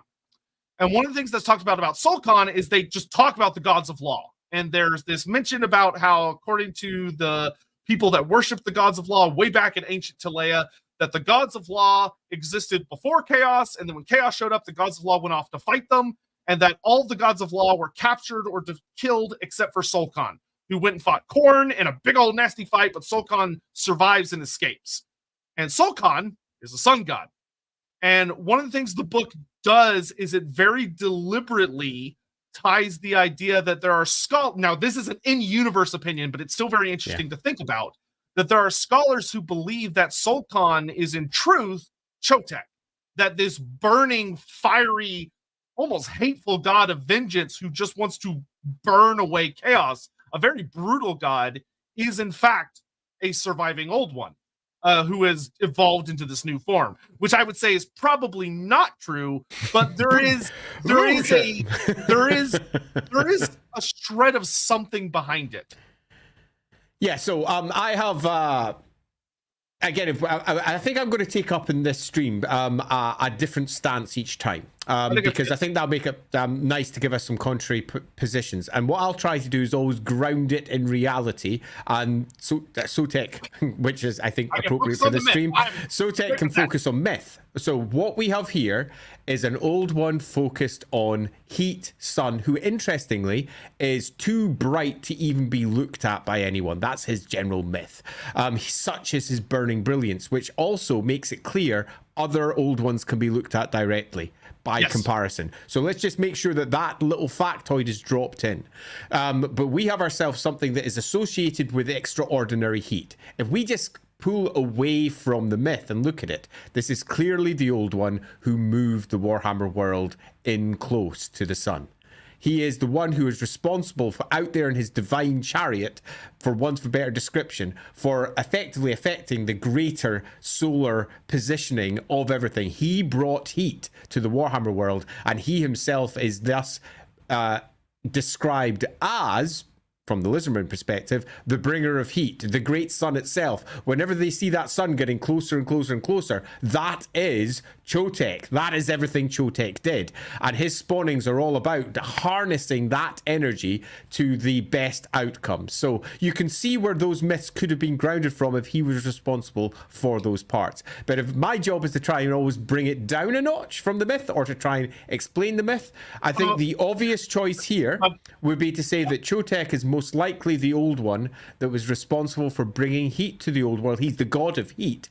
But if you want to flip it over on the other side, there is clearly here not just a tie, but such a strong tie to Actuary that it is almost impossible to ignore, because it is so exceedingly strong. Right down to the talk about that in just you're about to do that? Yeah, quite. To the point that I would suggest they are linked. Yeah, so an interesting thing about him. I will say that for those that like to have connections between the old ones and some of the gods, you may note that one of the really interesting things is that among the elves, Assuran's not associated with the sun, to my knowledge. He's a god. Yeah. So what's interesting is that the elves directly, no. Yeah, don't really have a sun god. No. Their gods developed much more, shall we say, naturally out there. But you'll notice that in Nehakara, interestingly, the king of their pantheon is the sun god. Just and like could easily be associated over to Azurin as well if you wish to do so.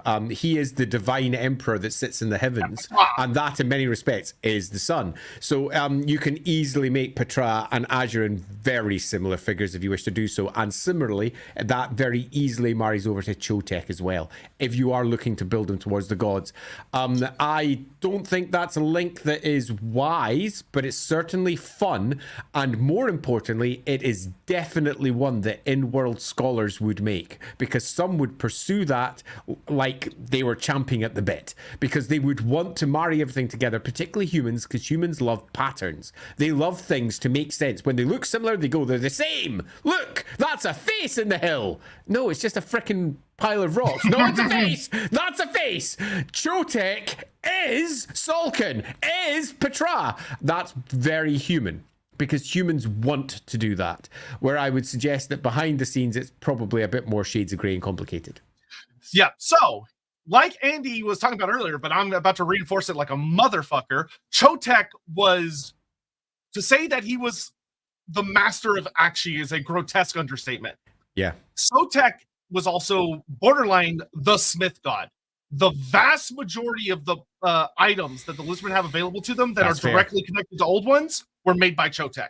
The most notable, of course, are the solar engines. The solar engines, which are put on the back of the Stylodons, they do not do what you may think they do. Which you hear solar engine, you think, oh, they must absorb the rays of the sun and fire it. No. What they do is that the skinks have to chant a particular series of phrases that invokes Sotek. If they don't do this, it won't work. Sotek has to be specifically mentioned.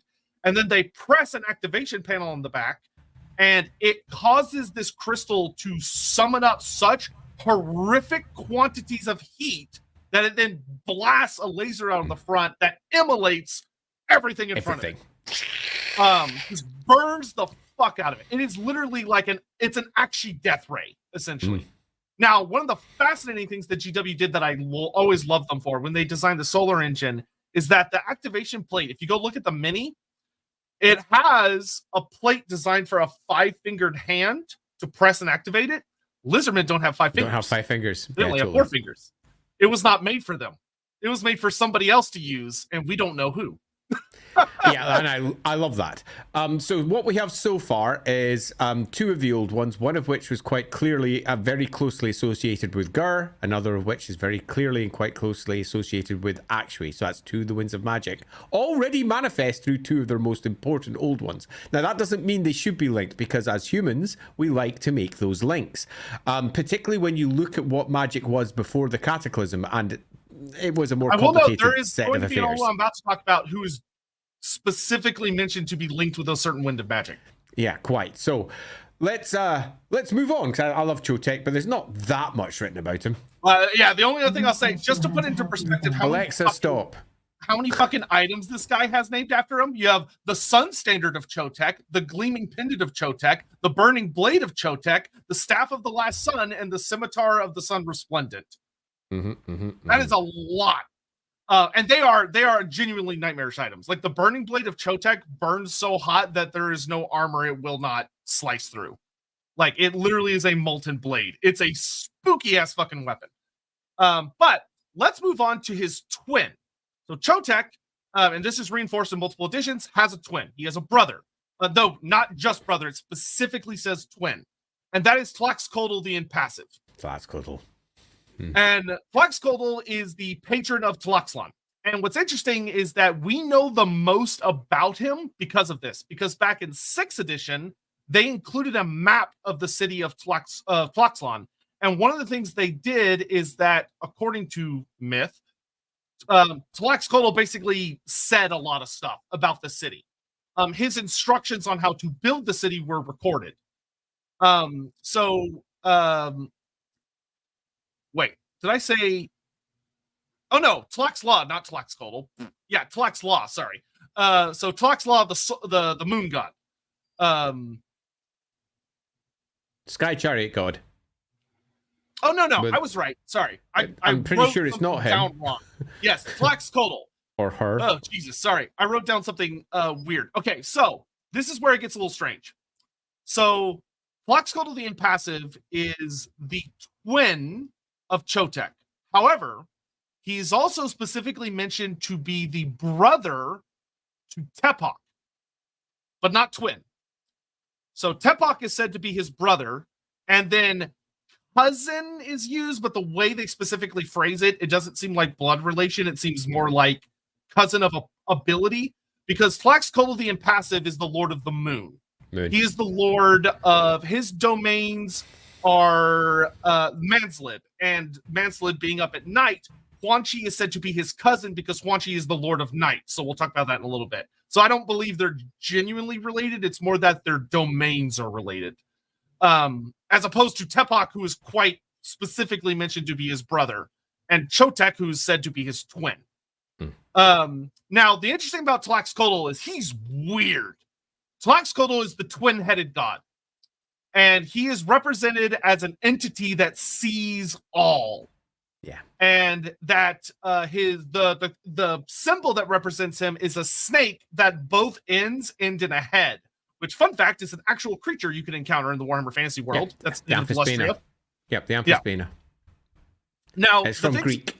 Mm-hmm. So the big things about Tlaxcotl is that now another thing I find fascinating about him is, according to the Slan of his city, Tlaxlan, the city of the moon, according to them, Tlaxcotl built the first building in Tlaxlan. The Great Temple of Tlaxcotl was built by his hands. He physically put it in place. It was not built by Kroxgor Skink or magic, but instead made by the Old One himself, and then he dictated the creation of the rest of the city, which is very unique. None of the other Old Ones that we know of did this. None of the other ones got their hands dirty like that, so to speak. He is, of course, represented by Manslib. It's the Skinks, which whenever the Skinks believe anything, it is, to say that's myth is so beyond what, like, it is not, it's basically just not true is the best way I can say it. However, the Skinks believe that the moon is Tlaxcotl's actual eye, that he plucked out one of his eyes and put it in the sky, and that is what the moon is. But what is known is that he was deeply affiliated with it. There is a strong relationship between him and the moon.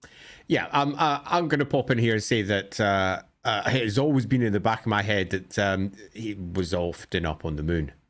That simple. That's where, and with everything we have with the Moon Empress, exactly. I would say there's a relationship there. And I'd also say that when we're looking at the we're shapeshifters.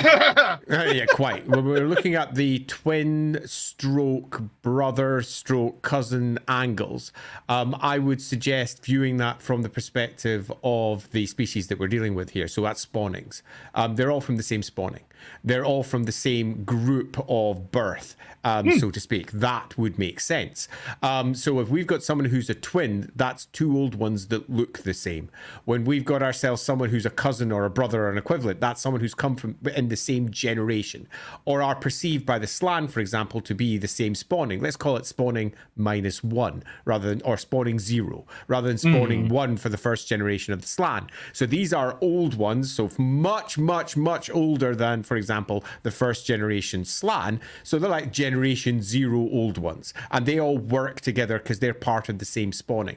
Perhaps a spawning for dealing with this particular world. And I know this is a very grounded, viewing them like Slan angle, but if you do that, it immediately strips away a lot of the language and makes it relatively clean. And the language here is we've got a bunch of old ones that work together. My favorite old one who's gonna fuck it up. Because that's what they're there for. So we've got ourselves here an old one that was probably based upon the moon and was responsible for perhaps much of the geomantic shapes and the creation of cities and the positioning of them. Indeed, so important was that he dropped down and directly led the creation of one of them personally. And I think that's fun. Yeah, there's a whole bunch of fascinating items associated with him where, like, if the moon's in a specific alignment, they activate, which is really fun and cool. Yeah, and if you're wanting to tie this to one of the winds, unexpectedly, this one probably sits over on the Gyron's side, because the wind of Gyron... There's an important note about him. Oh, good. Which is that, so three quick things, is that his preferred colors, for those that care, because some people like to know these things, are the colors of yellow that blend into pale green are his preferred colors. He was known, the Tlaxcotl, the entity, was known for being aloof and being able to observe harrowing events without reaction or needing to interfere. He was known for being indifferent. He is the cold-bloodedness of the Lizardmen made manifest, to the point that the Lizardmen attempt to emulate him by doing things like meditation and trying not to be involved. He is the concept of cold-blooded detachment, and reptilian temperament is the way. But the interesting thing is that the Slann of Tloxlan swear up and down, which Adohi Tega, who's the lord of the city of Tloxlan, is a second generation. He's very, very old. And according to Adohi Tega, the Slann were taught by Tloxcotl himself how to read celestial bodies and how to see deep into the past and the future. That's a thing of a mix-up in the winds, isn't it? Yeah, totally. So anyway, running back in, the most obvious tie through to a single wind is Gyron, again, largely because of the color more than anything else. Now, Gyron is not an aloof wind that looks down from above. If you want an aloof wind, you're looking over at Heish. But controlling oneself and being aloof does suggest that one may have a character that's not like that. If one has to do something to be something, so I am doing something to become this, get over the Gyron, that sort of makes sense if you wish to do so. Particularly given that's what many of the Skinks and Lizardmen do, who revere that particular old one. But it's weak sauce, and it's not something I particularly dwell upon. Yeah, what's interesting is, and we're going to talk about his brother in a second, is that between him and his brother, they are declared as the old ones of Azir, Tlaxcotl and Tepok.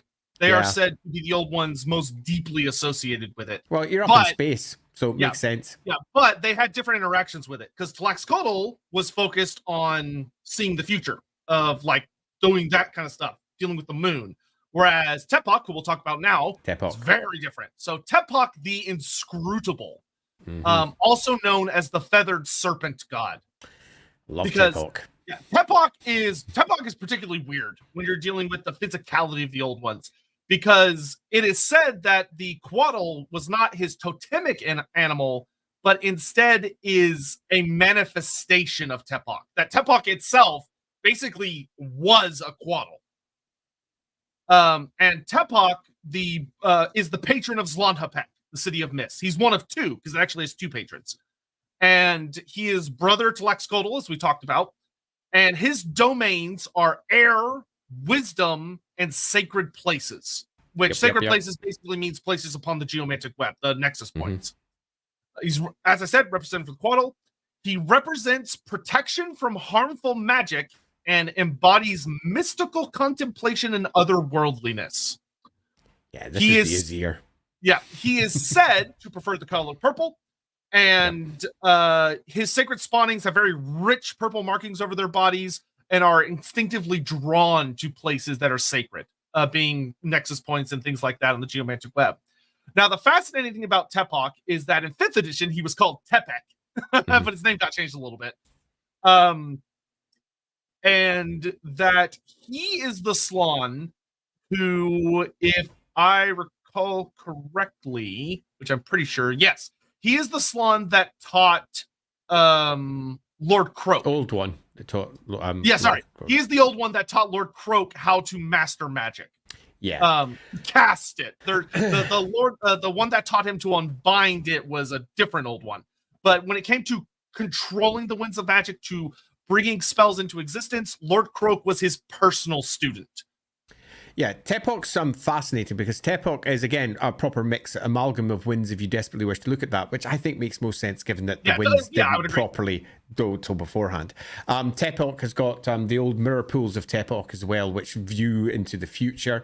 Tepok has been used as also a creator in various myths. I remember all the way back in the Companion when we had Tepok be involved with the creation of the bog octopuses as well. With the bog octopuses in particular having a greater part of the plan. The plan. Bob, Tepok did this. But broadly speaking, Tepok picks up this position of someone who is clearly on the more mystical side, clearly more involved with not just the sacred places, the geomantic web. Let's strip it back again. This is someone who is responsible for the deep magics of the Warhammer world and directly tied to it. And also looking outwards at the influences upon that world.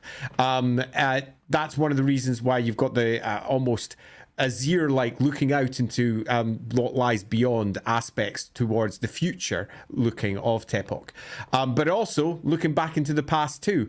It's a difficult one to pin on the Winds of Magic. As an old one, quite clearly responsible for the greater geomantic powers, because that is also taught to Mazdamundai in turn. Croak, thank you. Croak got the wrong one there. Croak in turn. So clearly someone who is not just there possibly channeling it, but actually perhaps an old one who is partially responsible for its creation. Yeah, so two or three little interesting things about him. So for those who care, this makes a really interesting tie of that he's kind of the foundation of spellcasting. If you go by what the army books state very bluntly from a more blunt historical perspective of Lord Croak learned magic from Tepok, and then Lord Croak is the one who taught it to the ancestors of the elves on Ulthuan, which shows this really fascinating relationship of where likely kind of high magic came from. I think that's a fair point. I would argue in some respects that the true manifestation of magic, which you could argue high magic and magic working at its best, so to speak, is going to be sourced through to something like the old one Tepok. That makes sense. It's the core magic that the Slann themselves focus upon, which is high magic. The other magics are almost bastardizations of this true magic. In some respects, it would be easy if you wish to mix up your lore parts to say that high magic in many respects is the true magic of the geomantic web when it's made properly manifest. It's used to cast geomancy, so yeah, exactly. And although that mixes up the lore in places, particularly when you look at the Winds of Magic, how they manifest and what they do, I don't think in any way that it is incorrect. I think it's right. I just think that some of the writers haven't necessarily understood it. Say, looking back at Tlaxcotl, that's actually not an unfair point that in different parts of the world, Ghyran does come across being very aloof. And I think that that's an important component to understand with Ghyran. Ghyran is itself a very lusty wind, if you want to give it a single word. It tends to be a wind but that also is involved with the exact opposite, and that's controlling those things and not being affected by them. In the same way that most people think of Ghyran and they go, well, that brings life, isn't it? Ghyran's also rot, because rot in itself has life gone wild in a different way. So don't think of the winds as single things. If you do that, you end up getting almost caught in these traps of logic that the winds themselves don't in any respect. Yeah, so a couple of fun little things for those that care. Tedawako, the little 100-plus-year-old skink, is said to be a blessed spawning of Tepok. Also, that when you're dealing with some great powerful spells, rituals, or the crafting of artifacts, it is said that Tepok gives those individuals inspiration. That the skink priests, the skink artisans, the slan, when they're in those deep contemplations trying to figure things out, if they do and they create something profound, it is said that Tepok is the one that leads them to it, that guides them to it. And again, looking at winds, if you're looking for inspiration, that's generally dropped down onto Azir. That spark of brilliance that comes from the blue. And there are two really interesting items associated with them. So first is the curse charm of Tepok, which is horrifying because it's this horrifying, hideous, leering face. And the way it works is the lizardmen have it on a big thing on the battlefield, and enemy wizards see it, and Tepok's sorceries behind this item that was supposedly made by him blast this leering face into their mind, and they can't escape it. It manifests in their mind and basically makes them so anxious, so distracted that they fumble their spell casting, and it makes them miscast. Which, if you know anything about how dangerous casting magic is in Warhammer, is a very scary and effective method of dealing with a wizard. The second one, this one's fucking fascinating, is the plaque of Tepok. So this is a sacred plaque that is said to have been created by Tepok. And if a Slan has it, and this is stated in multiple editions, it's a really interesting item.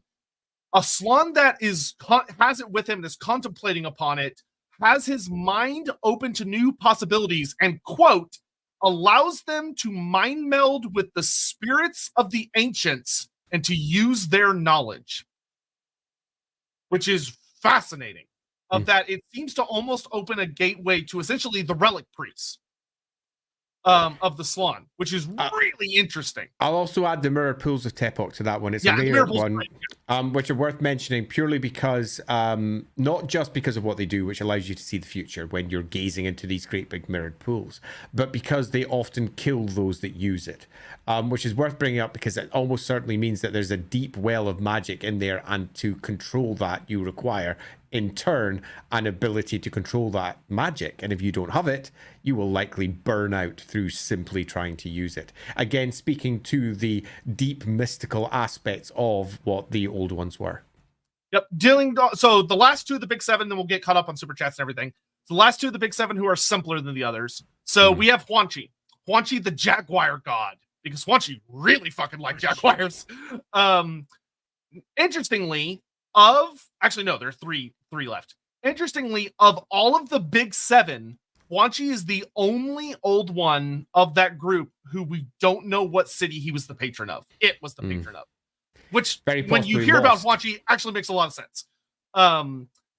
So Huanchi, the quote-unquote cousin of Tlaxcotl, has the domain... I need to stop saying he.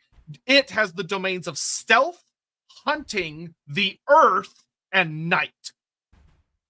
And Huanchi, very interestingly, is represented purely by the totemic animal of the jaguar. And Huanchi, as an entity, is said to have been known for silently stalking at night, hunting its prey across the earth of the world. Preferred the color black, and is the lizardmen believe that Huanchi gave them the gift of stealth and the ability to see in the dark.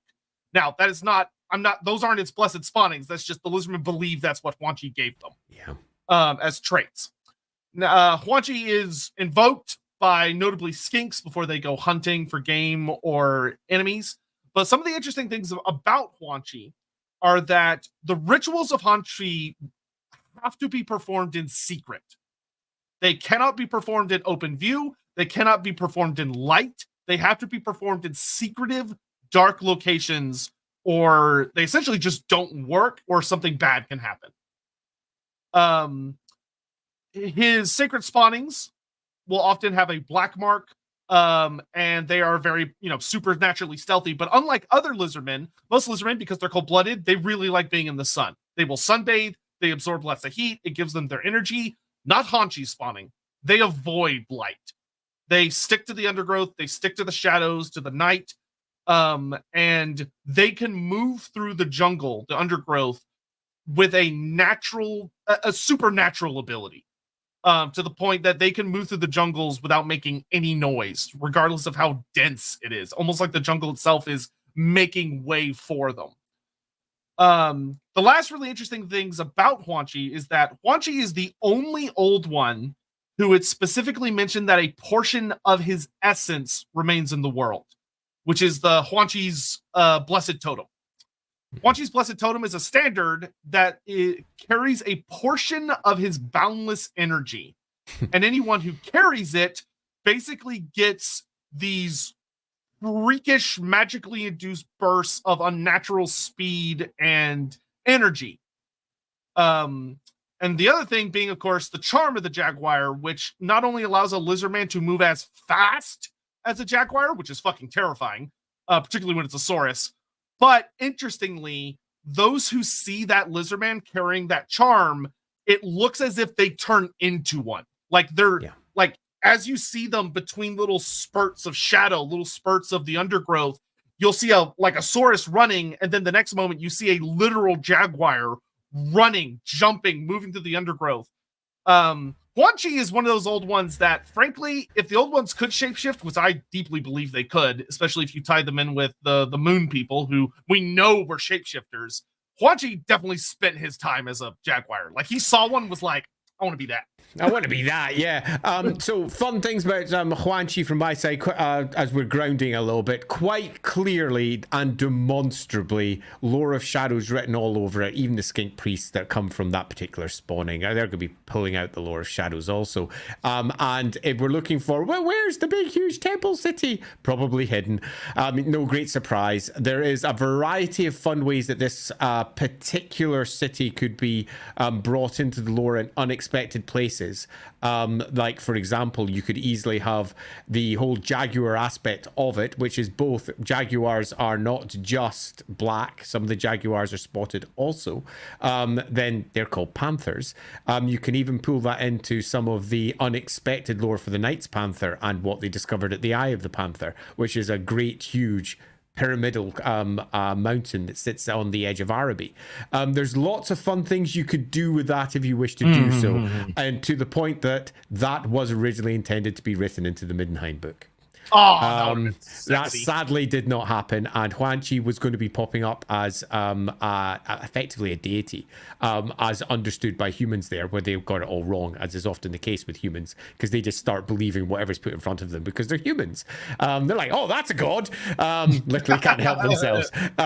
So cut a long story short, we have ourselves a clear old one here that is a manifestation to a degree of one of the winds yet again, but beyond the fact you've got the magic that is clearly being present here, we have ourselves, in terms of how this old one was working, someone who was teaching the various spawnings how to work stealthily within the confines of the known world. So we have ourselves another one who is directly interacting with the lizardmen and teaching them stuff. And that has turned into, over the course of time, being the god of stealth and being the god of jaguars, being the god of this thing, where more realistically, if you're just trying to view it as an old one who popped along and was speaking to these early lizardmen, was almost certainly the one who was teaching them possibly guerrilla war, different types of warfare, showing them how to interact on the battlefield in a different way.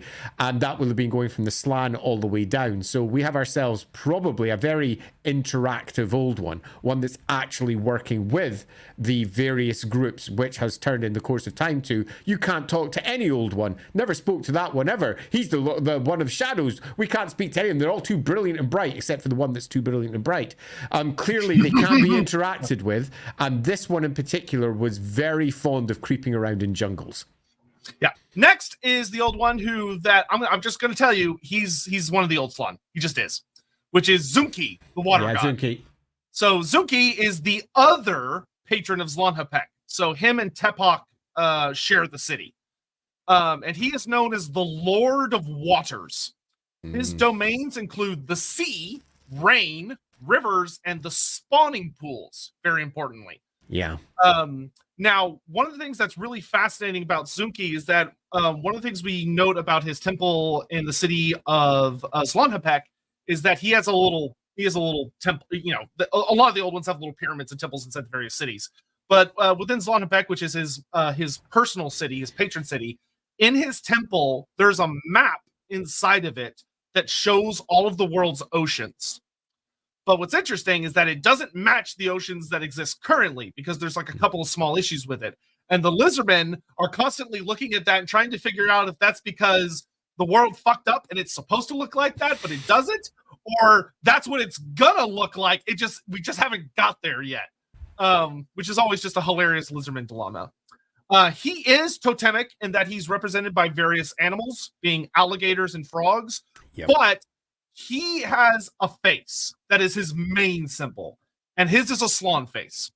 Yeah. It's a big angry frog face. And he prefers the colors of turquoise and green. His sacred spawnings have sea green markings. They have webbed extremities, so they have like webbed fingers and toes. They have a very strong affinity for water, heightened agility, which, remember, old Slan, when you're dealing with like their rules and stuff, the fact they would jump, they were very athletic. The other thing that's really cool is that the blessed spawning of Zunki have gills. It's hidden in the flaps of their skin. And supposedly, Zunki also grants very, very keen eyesight to those that are blessed by him. But the last really interesting note about him that really makes me think of like the old Slaawn from the early editions, which, or like especially the Slaawn Lords, which were really scary melee characters. Because they were these, bipedal toads that could just obliterate your ass in melee. Is that Tsuzuki is one of only 2 old ones whose personal weapon is still around. Yeah. So the revered blade of Tsuzuki was wielded by him, supposedly, by it. And this weapon is made of a very hard black material that is not from this world. It is completely and utterly unbreakable. And there's a note that it has, I would love to know the story around this, but it survived the most intense dragon fire utterly unscathed and was still completely icy cold to the touch. And when swung, it literally hums. Like, it makes noise because it's splitting things. And it was super gross in tabletop because not only did it just completely ignore all forms of armor, but it still gave you a strength bonus because why not? Because why not? Yeah, fucking hell. Okay, so here we have the clear analog for Gyron. We have clearly an old one that was responsible for the spawning pools, was probably responsible for establishing the new forms of lizardman life in the first cities. We have an obvious choice here, and we also have a clear, if you want to go with the old ones are the Slann, here's your link. And a link that stands pretty much the test of time as well. Now, does that mean that they're not shapeshifters? Does that mean a whole bunch of other things? No, it just means that if you want to have yourself a nice clear, the big bloated Slann that we have nowadays are linked directly through to the old ones. We have an option for doing exactly that because he is the frog-faced god. Yep. And that's fun if you wish to run down that side. Also, just a hilarious random note about him. Zuki, for some reason, has totems that pop up in the old world like you would not believe. They find Zuki shit everywhere in the old world.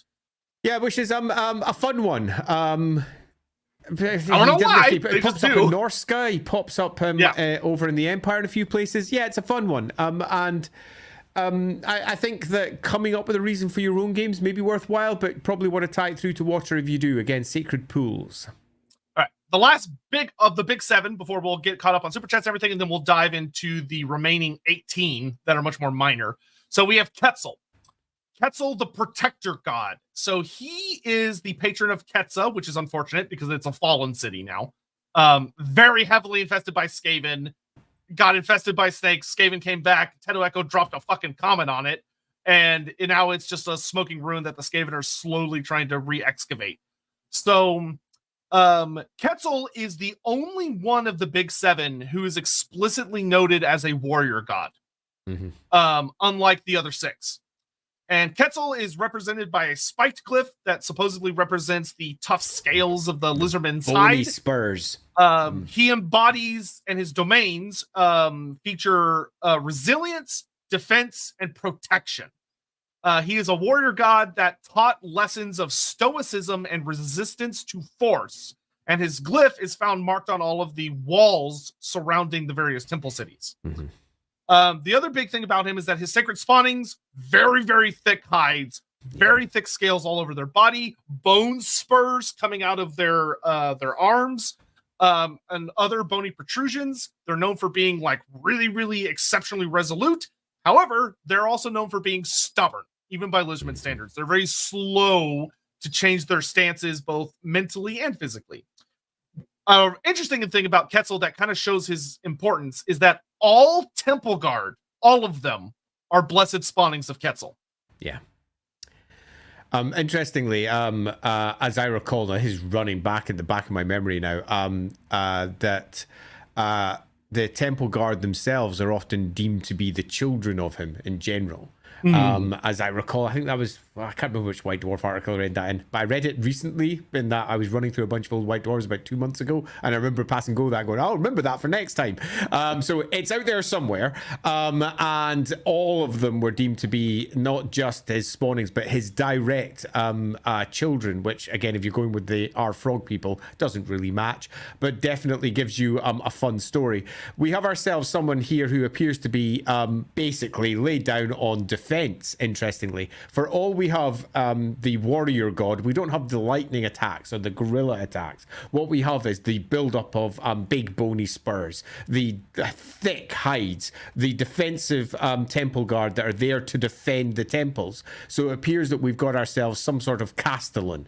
That'd be one way to potentially describe this old one. This is someone who is looking at the works that are happening in the Warhammer world and going, we need to also defend these from outside attack. So we've got our temple guard that he's responsible for creating. We've got the very nature of the lizardmen that he has put into the spawning process, which are all defensive and designed to hold against incoming damage. So again, if we're looking to try and build the stories, we have ourselves the old ones here considering more than just simply being sorcerer scientists who are working with the world. Not only are they spreading outwards, but they're also considering the potential of attack. And we know that's the case because the dragons went to war with them. I was going to say, I mean, Suzuki's blade mentioning the Dragonfire, you almost wonder if Suzuki itself literally fought a dragon. And it seems to be a very likely outcome because the dragons went to war with them, which means that they will have been suffering attacks well before the cataclysm even came round. So it appears that Quetzal in particular was part of that process as they were changing the jungles around them and building defensive fortifications. That is what that old one was largely working with. The other thing that's very interesting is Quetzal has a very unique item because all of the old ones, their items are like very specifically like made in their image or were wielded by them or came from the stars or other weird shit. Quetzal is the only item that's very mundane, which is called the Aura of Quetzal. And what it is it's basically just like a string necklace made of like beaded shells, feathers, and bones. But it has the blessings of Quetzal, and when worn, it causes weird multicolored lights or air to kind of appear around the person wearing it. And from a functional rule standpoint, it basically gave them the blessing of the lady, where like if something particularly strong came at them, it would turn it aside or make it miss in a weird way. But it's also weird because it's a blessing in the sense of like it's mundane items that seem to take on some kind of trait.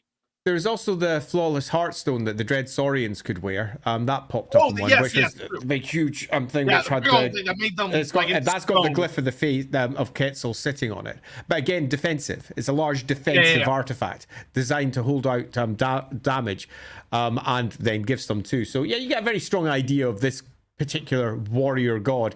If I were to title him as a single thing, it would be a castellan. He appears to be the person who is responsible for the defense of the great civilization that had been built pre-cataclysm. Good Lord, there are so many super chats. Okay, let's so that's the end of the big 7. So we're gonna get caught up in super chats and then we'll jump through the minor ones. While doing that, I have a very small thing I have to do, so I'll be back in just a second. Okay, great. So I'll just kind of let's see here. False Apprentice. In my view, Warhammer Fantasy Battle was the dev room / backup for the War in Heaven, coming through the webway to test their creations and preserve them in the future. This only says, Slanesh and 40k and first generation Slon being off-world, old ones, seeding humanity, the warp connecting both settings, orcs, and the GP. What would GP be? I'll make sure Andy reacts to this as well. That's an interesting theory. I think it's a weird thing, right? Because it's like the whole concept of that when 40k originally started, it was more of, this is the Warhammer Fantasy universe 40,000 years in the future, as opposed to the Warhammer Fantasy world is a planet somewhere in 40k, which came very, very quickly, but that came later. I definitely would say that there are individuals who would agree with this. I personally wouldn't, but I could see it working. You'd have to wiggle some things around, but I could see it working. On one point, 40k was always from the beginning the future of our world. Oh, never mind. Then it is. Yeah, but it always was. Yeah. It's a minor point, but yeah. But I would say that if you wanted to make this work, you can. I don't think it was necessarily the intent, though. I would not be surprised if there were several writers at GW who did feel this way. which Andy just catch you up on. He basically said that I heard everything. Oh, yeah, totally heard everything. Great. Okay. Yeah, I've got my headphones on. I can do things on the side and still listen. Multitasking like a boss. I'm an old one. You can be in at the same time. I can multitask. Right. So you could argue this in that the Slann do indeed their empire spanned not just space but time, meaning that you could literally have 40 old ones just pop up in Age of Sigmar, and that would totally work with their empire. It would not contradict what they are because they work through space and time, which means that you could argue that the Warhammer world is their little petri dish where they're building shit to deal with. Where's my space Skaven, GW? Where's my fucking space Skaven? But if I was to tie the two of them together, I would much prefer that they worked contemporaneously, which means that approximately 10,000 years ago, you would need to have the birth of Slaanesh. And that would make for a great Cataclysm source event. It would broadly work. It would fit 7,000 years after that. 3,000 years after that, the end of the Cataclysm. That would kind of work. And that being the case, I don't think that would make for the best answer. I think I'd go with something else, but I shan't go into that because we could do that in another stream, perhaps. If you wanted to make that work, you could. I will say that. Right. You certainly could if you wish to do so. Connection with the Beastmen. No, because he was already gone when the Beastmen showed up. But if you wanted to fuck around with that as like an in-universe theory by some weird scholars, that would be hilarious. Definitely. One of the big mistakes is to make all of the scholars in game say things that are true. They get things wrong all the time, and that should be the case. The Beastmen are specifically called out, as are the Skaven, as being effectively creations of chaos. And by that, I don't mean that they came from the Chaos Gods. I mean they came from a world once chaos has arrived. So they are post the removal of the old ones. That does remind me, there's a really funny note that I heavily rolled my eyes at, though it's fun, and you can play around with it. There's a very deliberate mention in the 4th edition Lestria book of a particular location. I think it's the Stone Sentinels of Shetty. No, it's not the Stone Sentinels. I forget which. It's like these 4 floating pyramids. But one of the pyramids, they're like, oh yeah, there's these 4 floating pyramids, and each of them is for a specific old one. And one of them is for an old one, but a lot of the carvings have been like messed up over age from like weathering, all that stuff. But it's like, oh, there's you can make out the image of a bell, and you can make out this other thing, and it's very clearly the Horned Rat as the stranger, where it's like it's a hooded figure and there's a bell, I think is what it is. And it made me laugh. But there's stuff like that you can play around with. Here's a tinfoil theory. Humans were test subjects that escaped rather than part of the old one's creative design. Think about it. Unlike virtually all their other creations, they are short-lived, far more sensitive to mutation and corruption, have difficulties wielding magic. The old ones thought little of humans until they were noticed. The Hekara and saw potential in them. It's probably wrong, but I like the theory because it makes the old ones look somewhat valuable for what. So, interesting, what I'll say, if you go back to 5th edition, when 5th edition is talking about the creation of the various races, it talks about how the old ones kind of more like found the various races and then uplifted them a little bit compared to like later editions, which makes it seem more like they genetically engineered them. And in the 5th edition book, the way it talks about humanity is kind of hilarious, because basically what it says is that the old ones saw humanity and were like, and were just not impressed and kind of ignored them for a little bit. But they saw how resolute and adaptive humanity was. Like, they kind of watched them from a distance for a while without messing them. And at first, they totally wrote them off. But as the humans continued to adapt and survive, the old ones went, maybe there's something here we can work with. And they started messing with humanity, and then everything blew up. Yeah, the timeline around the entirety of the creation of the species as we understand them is a bit wobbly. Because repeatedly you will have a writer say something like, oh, and because of the cataclysm, they realized that they had to make the species a little bit more magic resistant and stuff to chaos and the like. So that's why we got the ogres and the halflings. And then you go, but all of that must have happened before the cataclysm. What are you talking about? Humanity and when exactly it was uplifted goes through a different write-up with almost every single writer. Yeah. With some of them claiming that it happened at the end, with some of them claiming that it didn't happen, with some of them saying that they were the best evolution of the old ones' plans. So the answer is you can pretty much do anything with it and not contradict the overall intent. Yeah, the old world actually tries to give vague specific dates. Like I know it says that the ogres and halflings are like 100 years before the cataclysm. Okay, I'm gonna really fast rush through these because I'm just looking at the time and I just want to get through the rest of these old ones. So I'm gonna put the pedal holy metal crap. Here. We've got a lot to cover yet. Stegodons were considered sacred to Itzel because of the three horns. Cheer. Sometimes they are. Stegodons have a sacred place within Lizardmen and stuff. Agreed. And plus they're the OG dinosaur for the Lizardmen, so they have a whole thing. Could Chotek's patronage of Hexawaddle explain why it's much further north than most of Lister? Because it's basically on the equator and as close as possible to the sun. That is very sure. Yeah, sure. I've done with that. It's certainly exposed to the sun more than anywhere else, so I would say yes. Hello. Miss Law, just got home from work and I'm watching the big TV. Glad to see everyone's alive and well. Well, thank you for making it. Great to see you. Bones, if the old ones have a connection to Nehekar and Pantheon, is that why they are often or depicted as bestial, such as Thra, Asaf, and the other, such as Bothcats? I will say, I think this is something that me and Andy would disagree with, because I would say emphatically yes. I believe that, I don't think Andy would agree with this at all, but I'll just tell you my theory, is I genuinely believe that the Nehekarian gods are humanity seeing the old ones and worshiping and believing concepts they associate with the old ones, and that led to the creation of certain gods that look and act like the old ones, but they're not because they were made by humans. But they're in that image of the old ones. I don't think that is necessarily bad as an idea. And I definitely think you can run with it. It hits a couple of stumbling blocks with just how gods work in Warhammer, but they're stumbling blocks I think that can be easily jumped over with a little bit of thought. And lastly, in terms of the animal aspects of it, I would broadly say that's humans being human. Because totemic animals are all it's just Nehekara. The best way I can describe it is because Nehekara is like a dead culture, you tend to get they're the animal god because those totemic things are the only things that survived all these thousands of years. Whereas if you go to the Empire, they're modern gods, so their totemic aspects are not necessarily front and center. It's still wolves, and it's still deer, and it's still all those animal parts are still there. Yeah.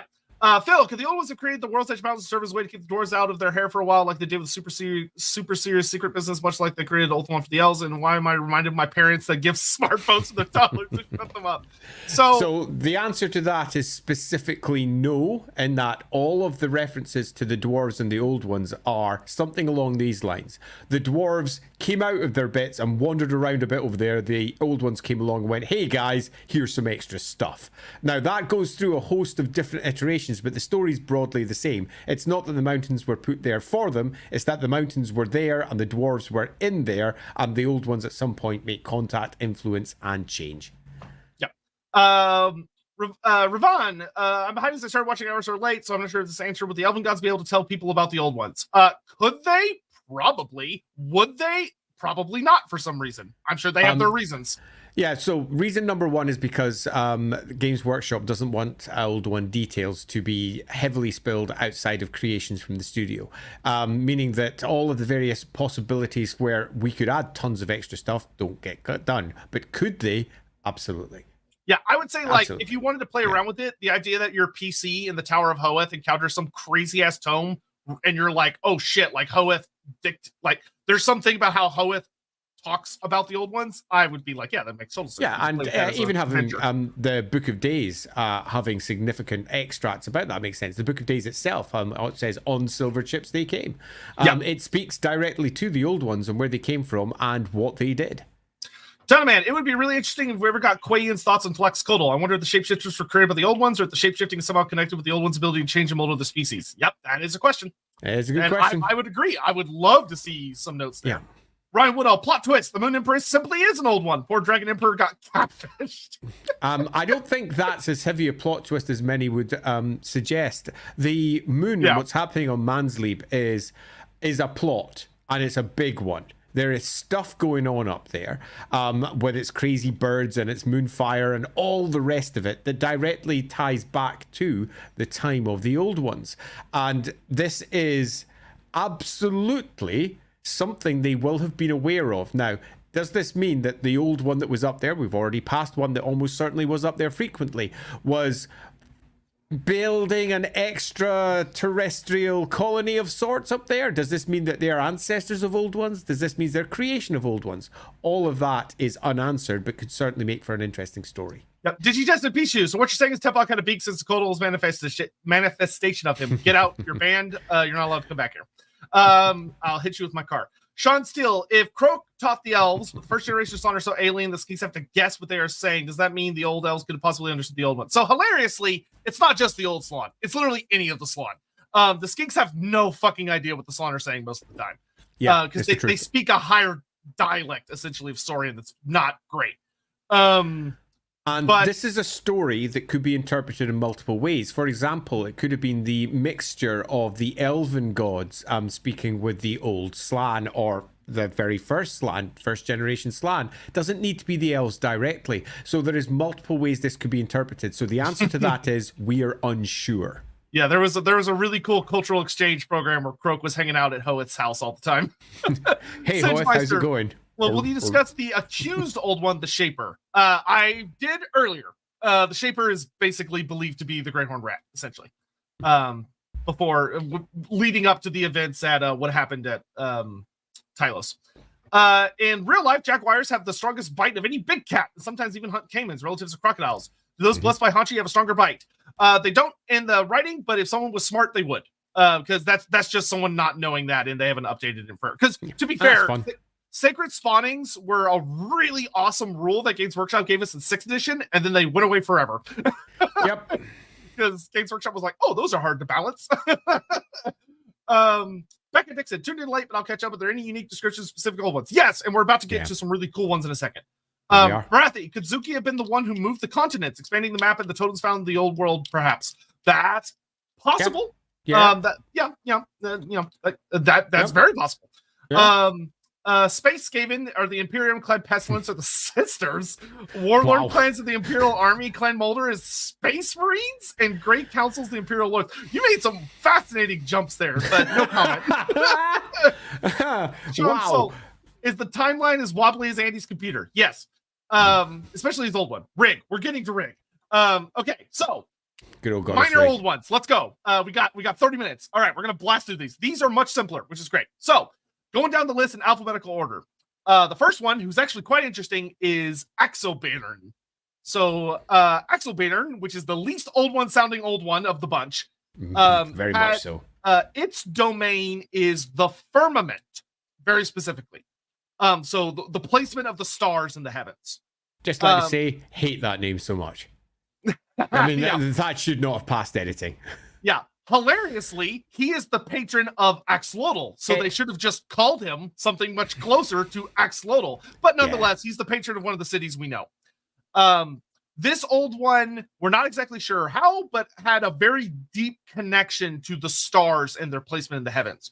To the point that it actually has modern-day skink priests from the city of Axolotl.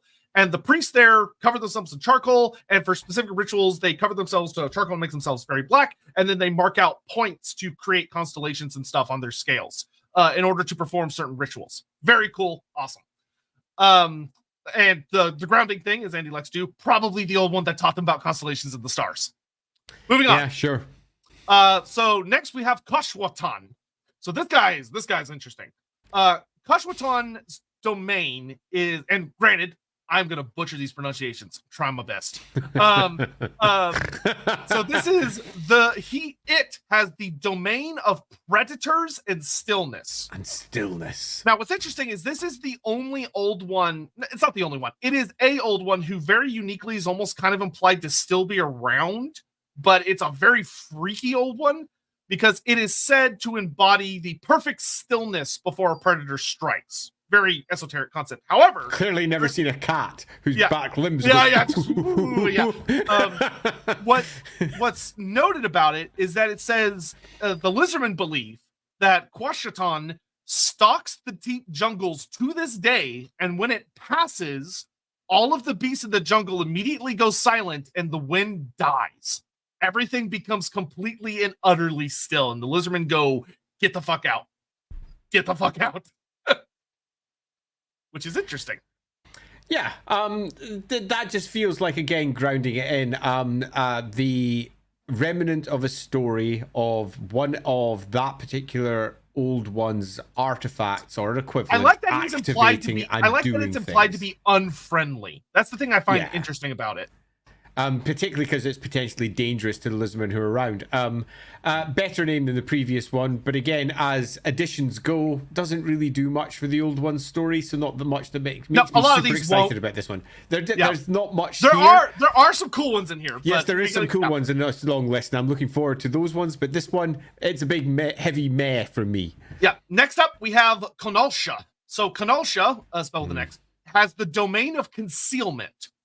And this one, it's not specifically stated to be, but it is deeply favored by chameleon skinks. So I think it is very likely that chameleon skinks are blessed spawnings of Konalsha.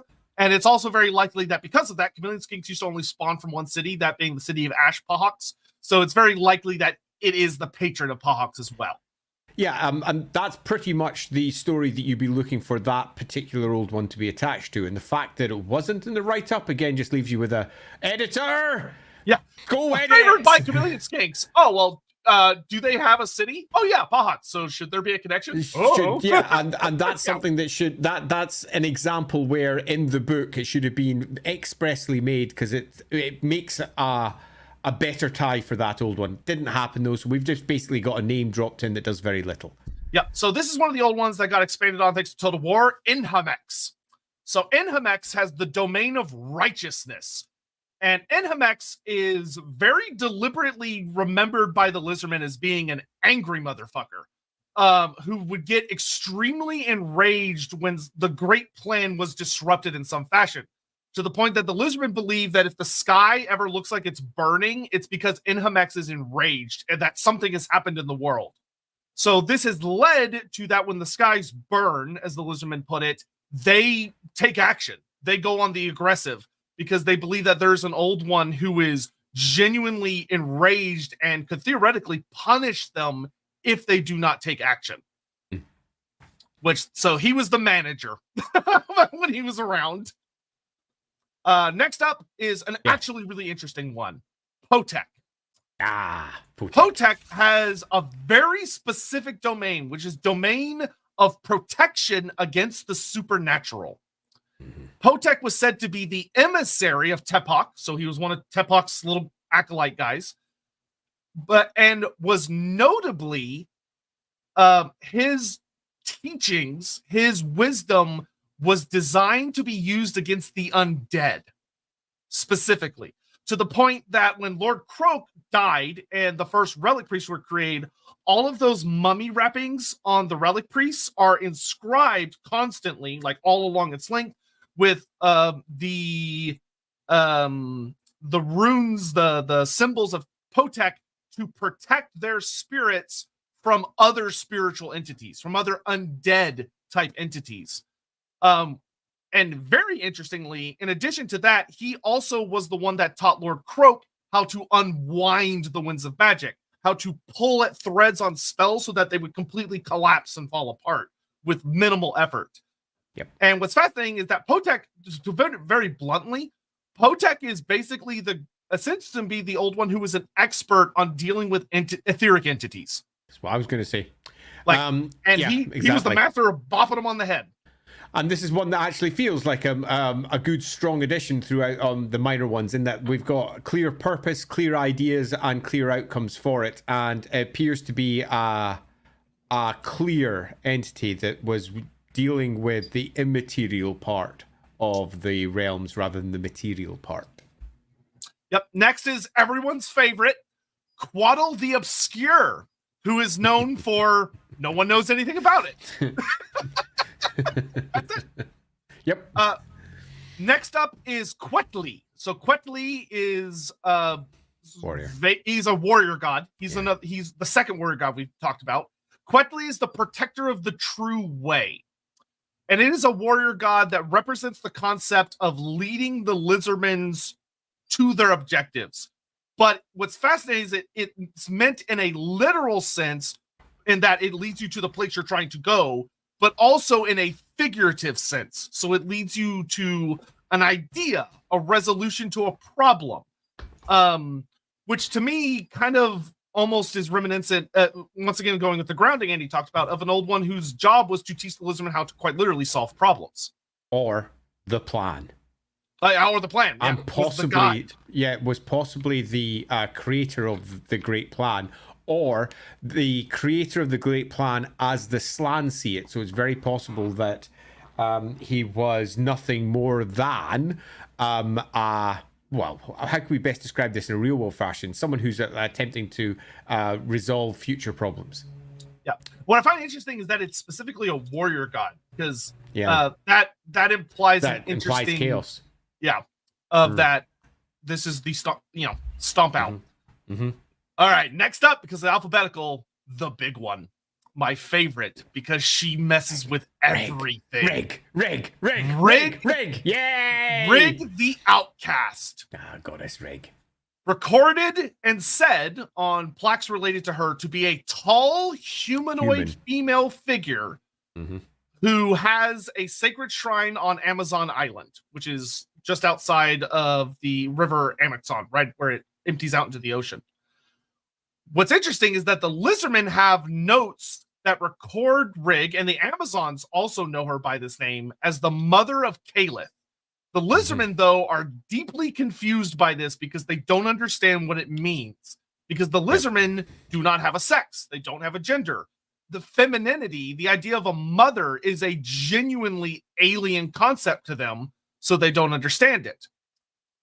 But what I find so fascinating is that the lizardmen's records, their plaques, quite literally know her title as the Outcast. Yeah, she's brilliant. Now, she's particularly brilliant because she is ultimately the source of the Amazons, and the various plots and seeds that are dropped down about the Amazons. Now, in some stories, we have the Amazons laced through to potentially Skeggy and potentially the Norse, but in others, they are quite literally of divine origin, and that divine origin is divine. The goddess Rig, and Caliph being the very first of the Amazons and the mother of all Amazons. And that is just brilliant because we have ourselves potentially Rig with the least let's say the least lizardman-like name you've ever heard, because outside of the lizardman sphere of influence. And we have ourselves an entity that, whilst yes, it is spawned from the very first writings of Warhammer when the Amazons were put in place, and they in some respects were also the children of the old ones.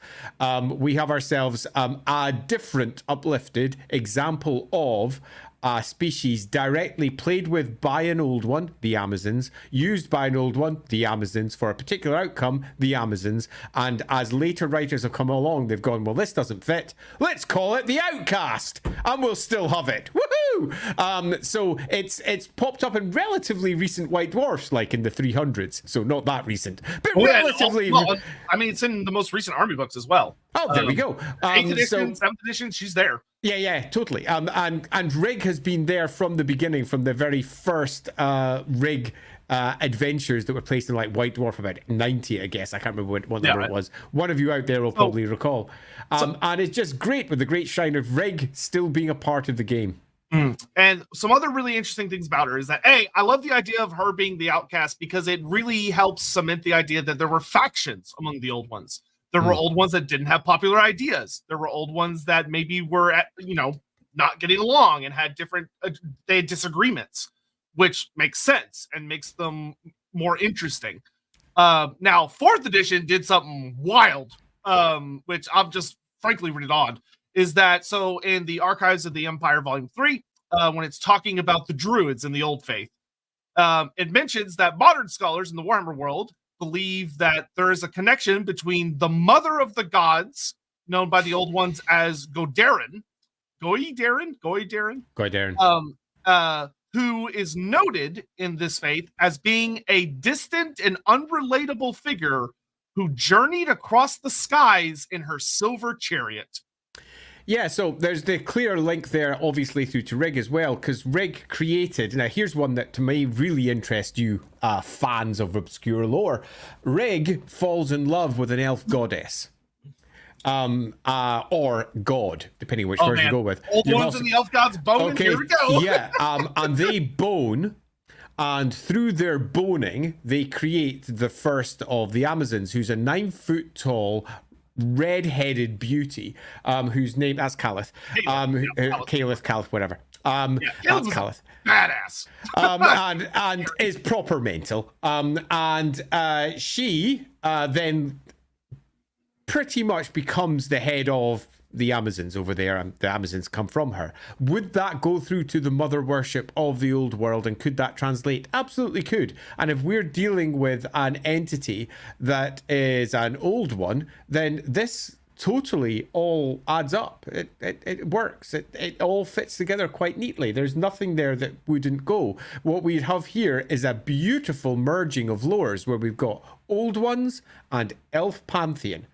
And that, I think, should be kept because it works. Yeah, the Volumes of the Empire, or Archives of the Empire, Volume 3, if you haven't picked it up, it's a genuinely good book. It directly steals some of Andy's old writings, which is hilarious. On the hedge wizards, they literally just copied that. Like, they just took all the stuff and just put it in there. But copy paste. Do I get a credit? No, I don't. God damn it. The Old Faith section, though, is really interesting. The other thing it talks about with Godoran is that she is unlike the other gods of this Old Faith pantheon, she is a cosmic force that gave birth to these other gods of I think there's like 4 or 5 of them. But yeah, super interesting. Rig is awesome. I hope they do more with Rig. I would love to get full-on playable Amazons outside of Blood Bowl at some point in my life. Would be super great. All right, moving on. We have another god who actually is very interesting, and that's Tlongsla. Tlongsla. Tlongsla. Written about that one a few times. Yeah. So Tlongsla is the big bad of the warrior gods. It is the god with domains of tactics and strategy. It is the patron of this temple city of Tlongsla, which is named directly after it.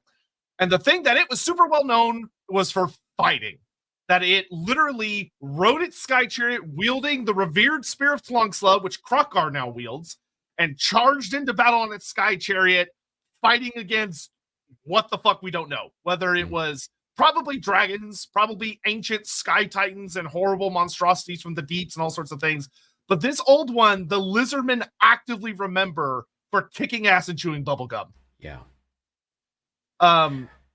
Tlongsla also has an unexpected connection through also the elven gods and the human gods.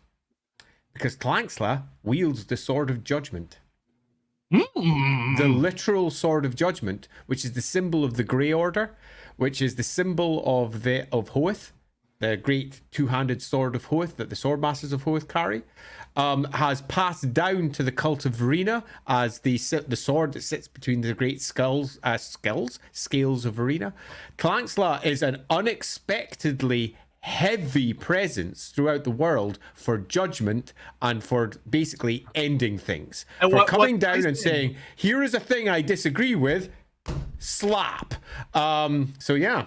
What's fascinating to go along with that is the way Tlongsla's spear works that Krokar wields is that when he stabs someone with it or cuts them, what it does is if you're struck by it, it quite literally causes your vision, your mind to be overwhelmed by flashes of doom-laden visions of just suffering and of you just like being, it causes you to just collapse in on yourself, to just give up, to just fall down and submit.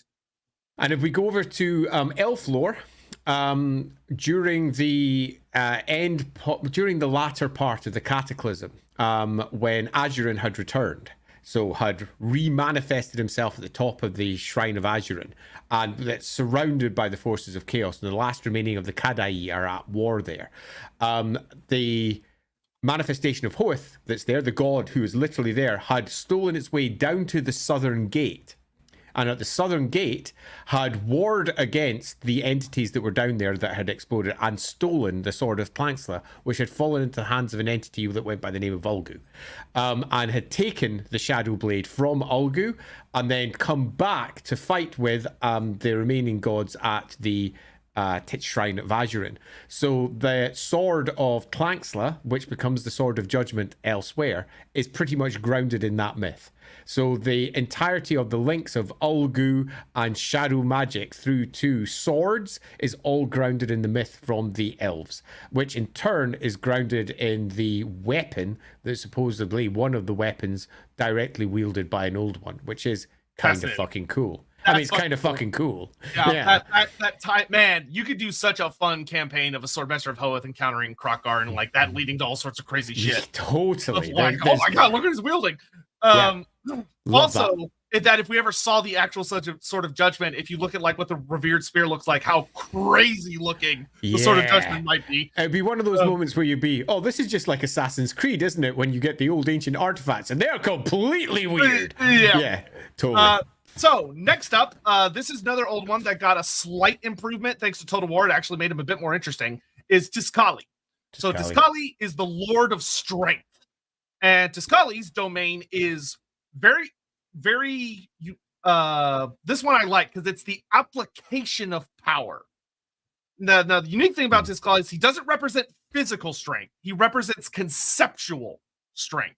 So the ability to influence events, the ability to influence people's decisions, politics, economies, the ability to be a mover and shaker of the world, which is a really interesting set of domains. It's very simple. That's really all there is, but I like it because there's a fascinating, like, what was this old one? What was it like? What was it teaching that's what's remembered about it? Yeah, that's about it, really, isn't it? Not much else to say other than that's an old one. Yep. Here is probably the scariest of the warrior gods, is Tizcatli. So Tizcatli had the domain of strength of attack, so being aggressive. Yeah, that's it. Embodied ferocity, uniquely among the old ones, is pretty much ignored by non-Saurus. So skinks don't really revere it, Kroxigors don't, and the Slann definitely don't.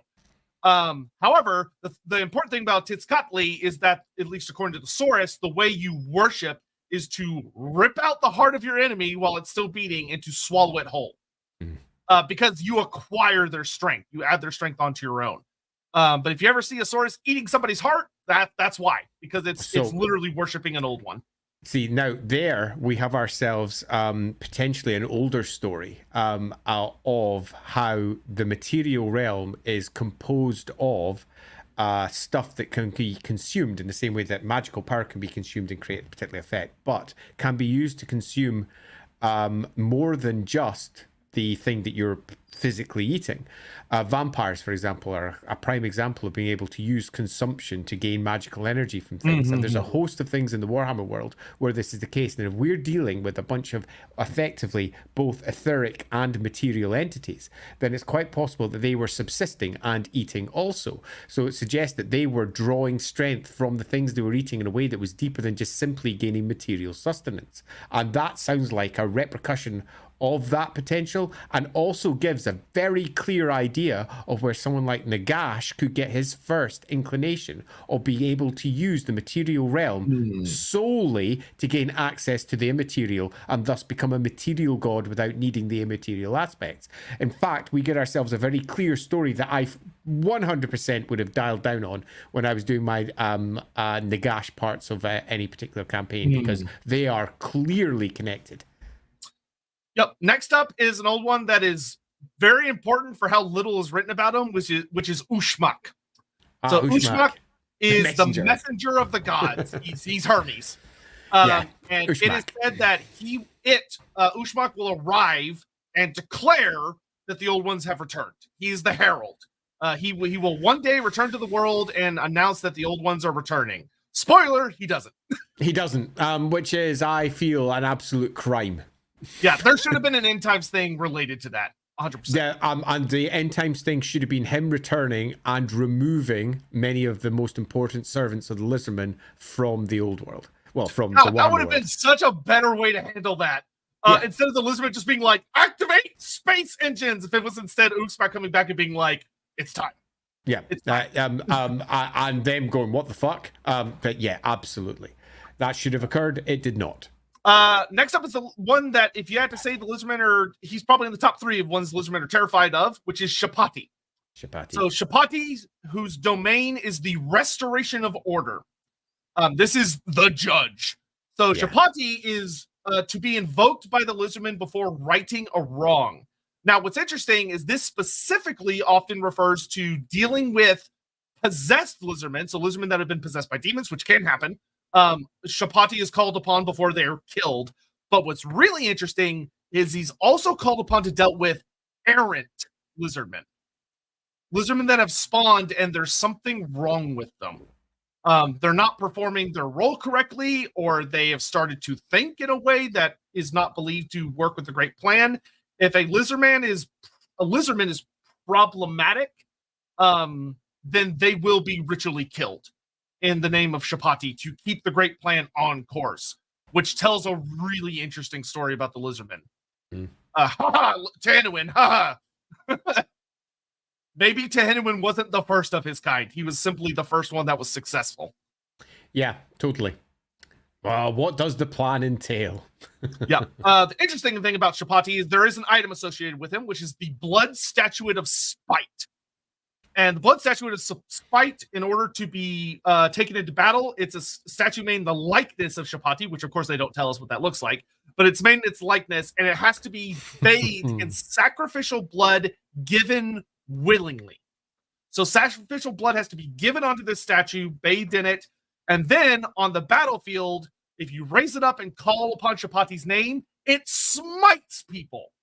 And its tabletop rules were brutal as fuck. You literally would point at an enemy and go, all right, I'm using it now. And you just kept rolling dice until I think you rolled a 1 or a 2 or they were dead. Like it just went bam, bam, bam, bam, bam, bam, bam, and they just killed over dead. Yeah, fucking sucked. That's all I can say to that one. Like D&D Divine Smite, that is what Shapati does. He smites the fuck out of people. Yeah, when we were when I was building a completely different story, this was going to be effectively the mind that lay behind Tlanxla. So this would be the one that made the choice, the one that sat in judgment, while Tlanxla would be the sword of judgment directly. Oh, that would be. They were going to be originally tied together with a story thing, but that never came. So that's as far away from ever being published as you can imagine. Yeah, but it definitely was going to be a thing. You can see a relationship there, though, between those two. Yeah. All right. Next up is one a lot of us know and love, Shodel. Good old Shodel. Shodel, who has the domain of fate and you've missed one on my notes. This one, which says Japiti, which is 100% a typo of Japati. Oh. I'm just bringing that one up because I'm telling you it's a typo. That's in the Lizardman army list. It's just on my list that's over here because I've got a little list that I pulled out from my old notes. I've got my old notes sitting here. Your new old one that shows up because someone misspelled it. Yeah, 100% a misspelling. I'm certain. You look over at like Tiscali and Tiscatli, and the only difference is an L turned to a T, and you're like, I think they're separate, but and sometimes you're like, these are just the same ones, and they've done a spelling mistake. When someone can misspell something like the Drakvald from the Darkvald, then you know that this sort of thing can and will happen, because these are being written often by they're being written by English speakers, and they're constantly getting other languages, particularly ones that they're half making up, completely wrong. So Shodel, domain, fate and destined ones. Selects those marked for greatness, and his glyph is marked on all spawning pools. Of course, Krokar, as we all know, is a sacred spawning of Shodel, and Shodel's power quite literally protects him. He has this nightmarish divine protection that is actually very, very strong. Krokar is a hard bitch to kill because he's destined to live until the end. That's just what Shodel does, baby. Pretty nasty one. Next up, we have a really interesting one that there's not a lot specific, but there's a lot of interesting little tidbits, which is Sholonka the Lost. Mm-hmm. So Sholonka is supposedly an old one who, for some reason, decided that it had to leave and go back to the beginning of time itself to deal with something. And that once it dealt with whatever this issue was at the beginning of time, that it would return. Now, what's interesting is that the old ones, when they built, when they ordered the lizardmen to build temples and monuments to Sri Lanka is associated with a sense of grief, a sense of grieving for someone that is lost, which almost seems to insinuate more that Sri Lanka is like genuinely just dead, or lost to such an like whatever it did, it went beyond what the old ones could even comprehend, which is a story.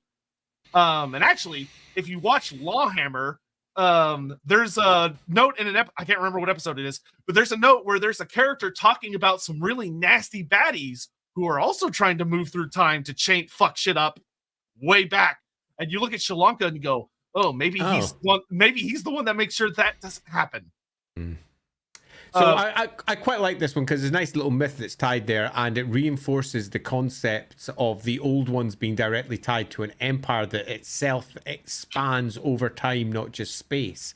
And that's quite fun. And it obviously has very strong influences from Doctor Who. You can almost feel someone's watched Doctor Who and gone, I'm just going to steal that bit and pretty much copy paste it directly in here.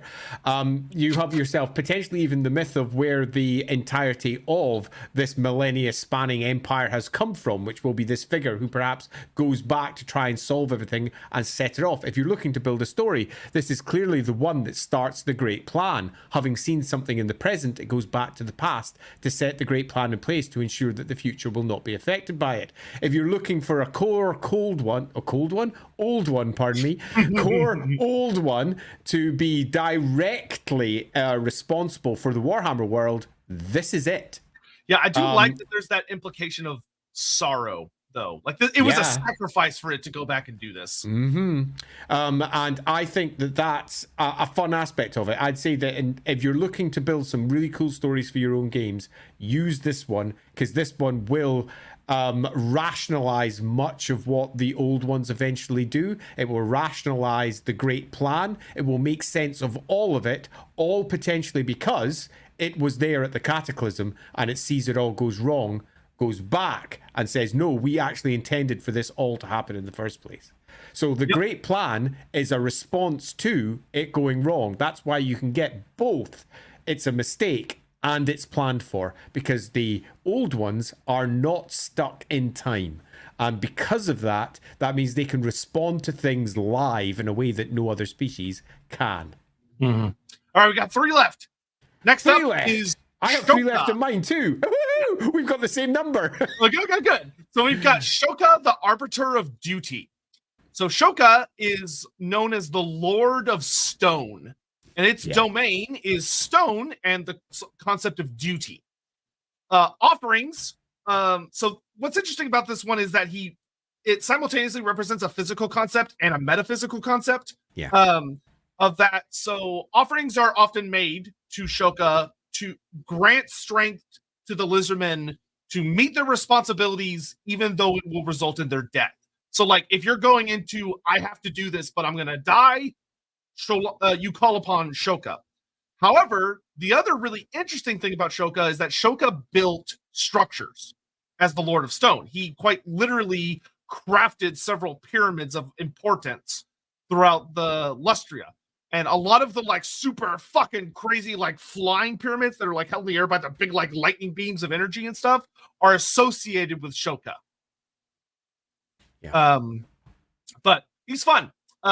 Especially because it also helps that reinforcement of a lot of people think the lizardmen are just like emotionless automatons, but the fact that there's an old one, there's a deity they call upon to give them strength when they're about to face their death, shows there's more to it than that. Much more. And we discussed that to a degree in one of the previous streams. I forget which one it was. Of course it was Tehuan. Of course it was Tehuan. We discussed that to some extent in Tehuan, and also the evolution of the lizardman as a species as a whole. Yeah, Quintus, yeah, there could be. if you want to tie specific old ones to maybe having encountered some of the younger races, that is certainly a possibility there. Quintus, in fact, I'd go further on that one and say that if you're looking to build an overall picture for the Warhammer world, then absolutely there should be the link there, because we need to have old ones who are responsible for contacting and working towards some outcome for the dwarfs. And we have a very clear option here for one who would not just find them interesting, potentially, but fashion them in that direction. So perhaps we've got ourselves an old one who is partly responsible for what the dwarfs become. Yep. And just like Sotek from earlier, the next old one is kind of hilarious because both of them were actually magic items in 5th edition that got upgraded to being old ones, which is Sholok. So Sholok is an old one that has the domain of precision. And quite literally he originates from a magic item that Lord Mazdamundi had back in 5th edition.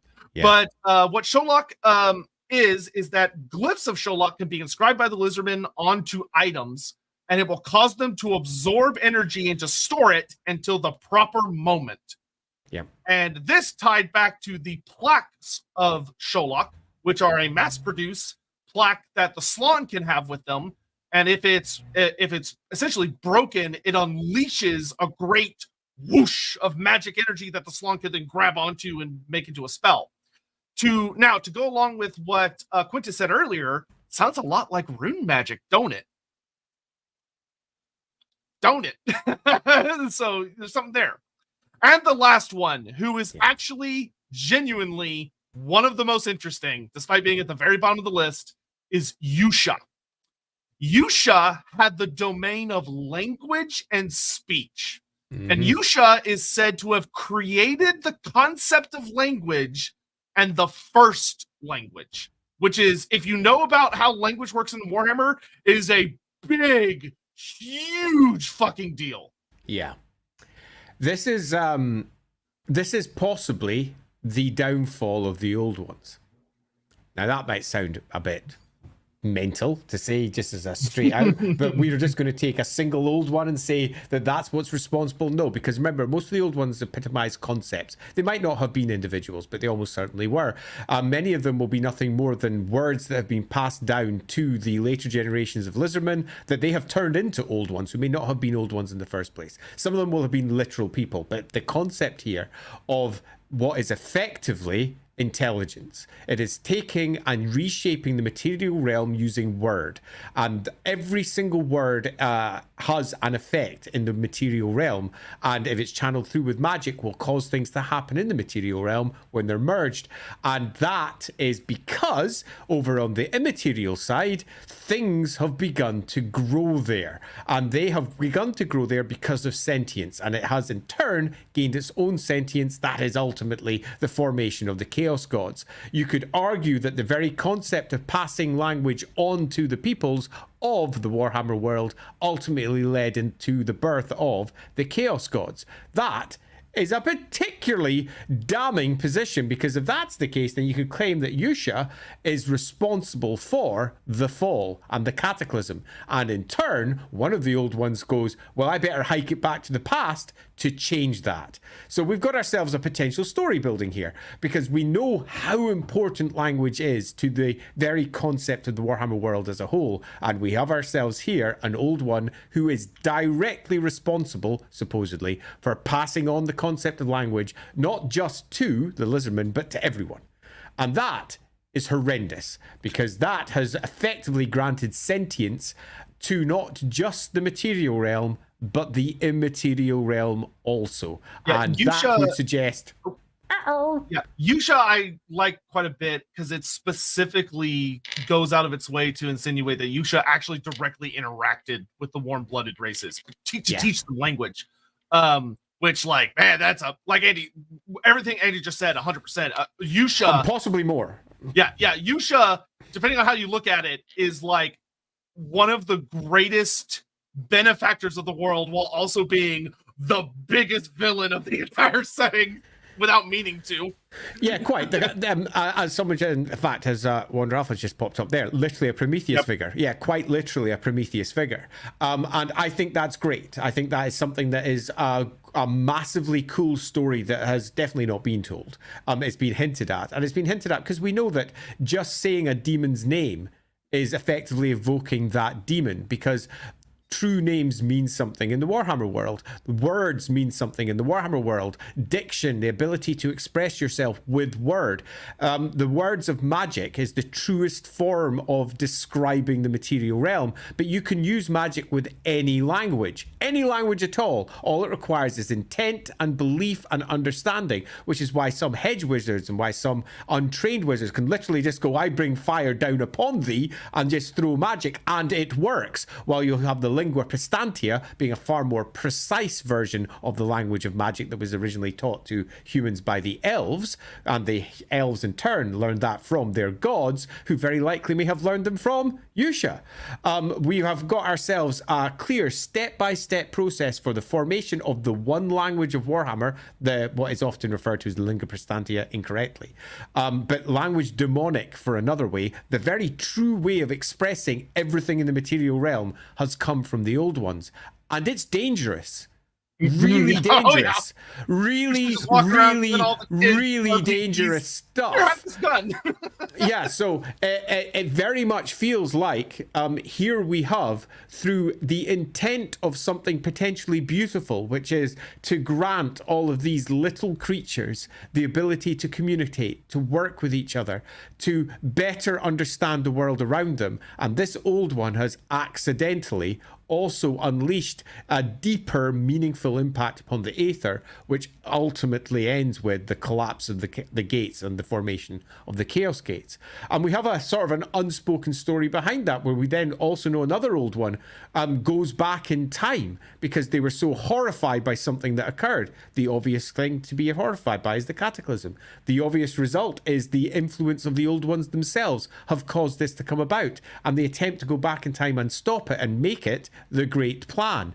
That allows you to have both your cake and to eat it. It allows you to have the old ones make a huge mistake, but for the old ones to have also planned it all in the first place. It allows Age of Sigmar to be the planned outcome, while simultaneously have the whole thing be a giant fuck up that was never supposed to have happened in the first place. Beneficent sorcerer scientists arrive, and then their first intent was just to, be beneficent, spread their empire, everything's great, woo! And then that turns into eradicate the world, lizardmen everywhere!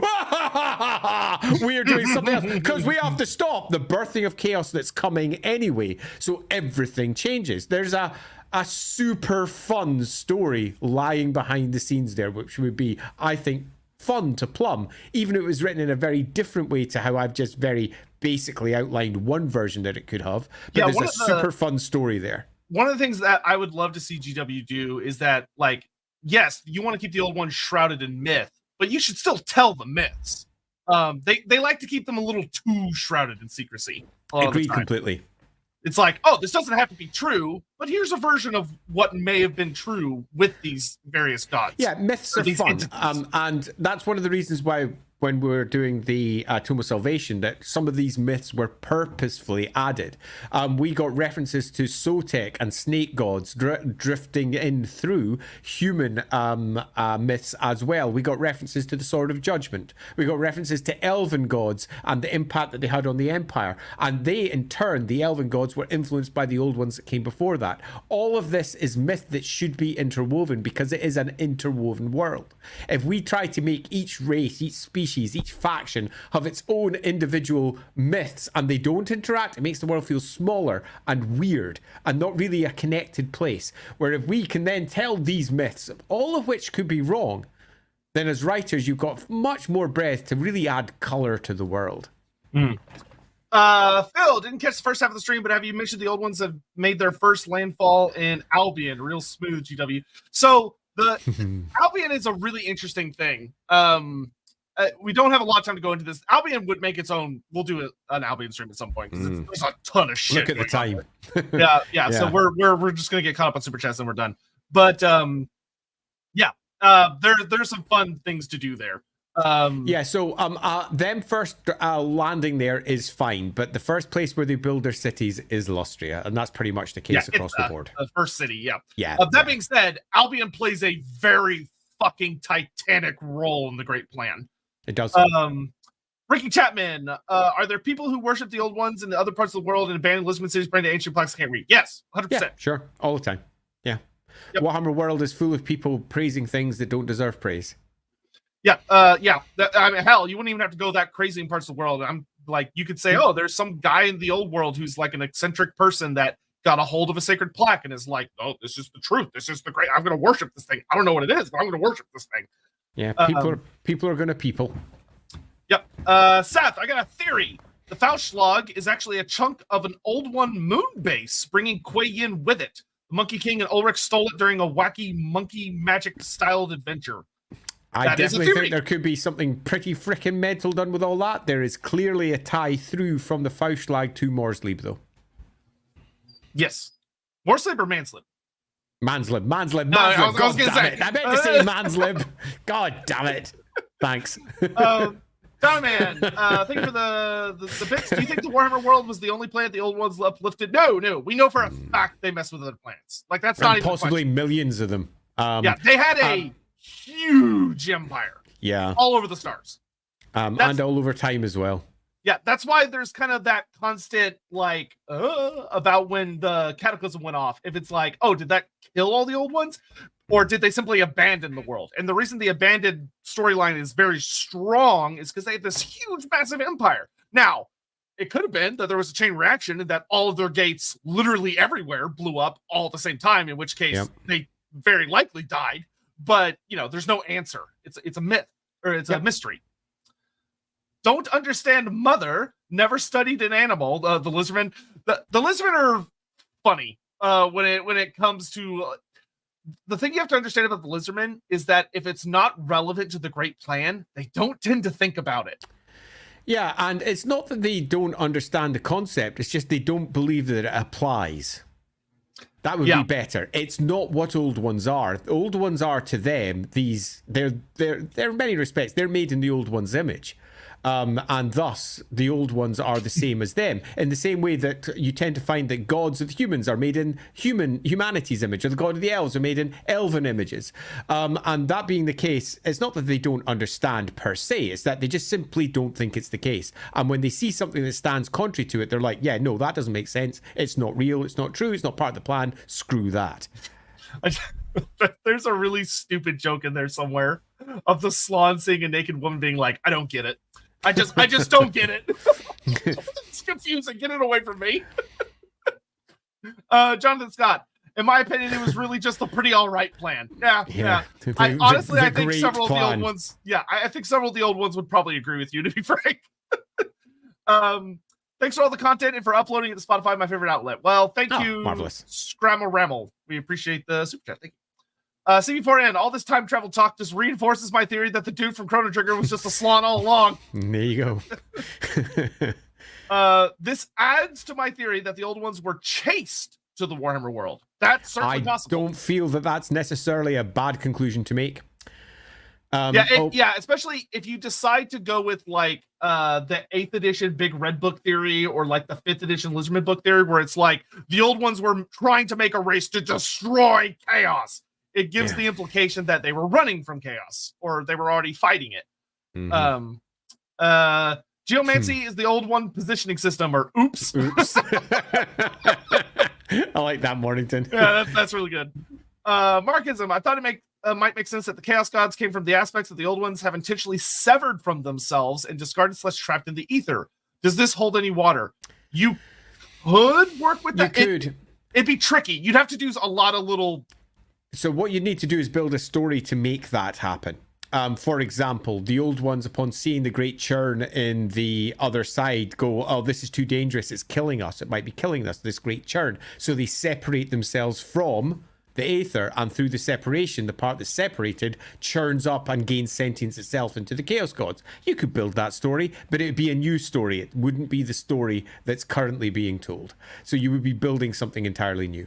Yeah, because the closest thing to that would be that there are 3 common, like, oh, this is what happened to the old one offers given, which is that they all died, they fled, or that they were like possessed or somehow turned into the dark gods. Those 3 you see pop up a lot. The third one, though, is pretty, like, it gets dropped and picked up and dropped and picked up. The main Particularly two because are we know the Chaos Gods existed long before the old ones vanished. Yeah, so the big one is that they died or they fled. What is the rise of Nagash in relation to the Great Plan? As far as I know, the Salon didn't do anything about it. Well, maybe that was part of the plan. If it's part of the Great Plan, then of course they did. They put it into place in the first place, and they just left it. They didn't touch it. They didn't need to because it happened.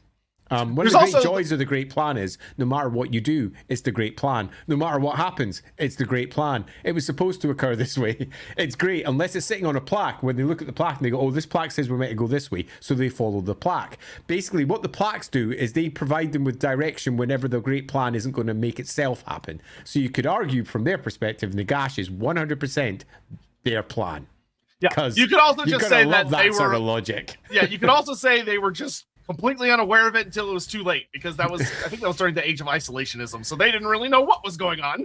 But then that was part of the Great Plan too.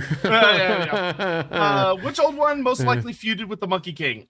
If I would have to know more about the Monkey King to answer that. Yeah, Monkey King is an incredibly difficult character to pin down at the moment.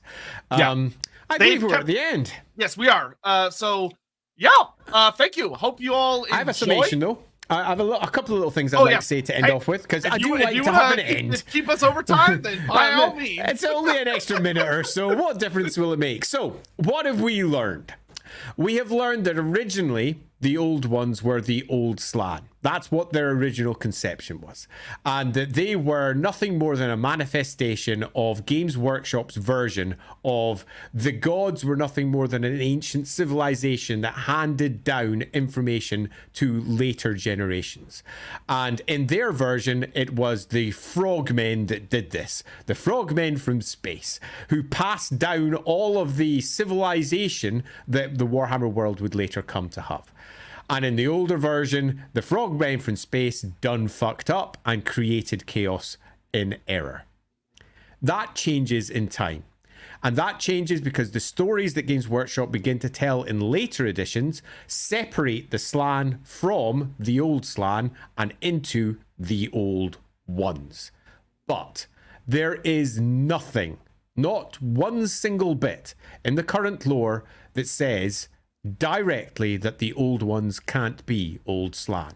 If you wish them to be, they can be. That's fine. But there is definitely some things that they say they are. And that is that they are transcendental beings. They are not Slann.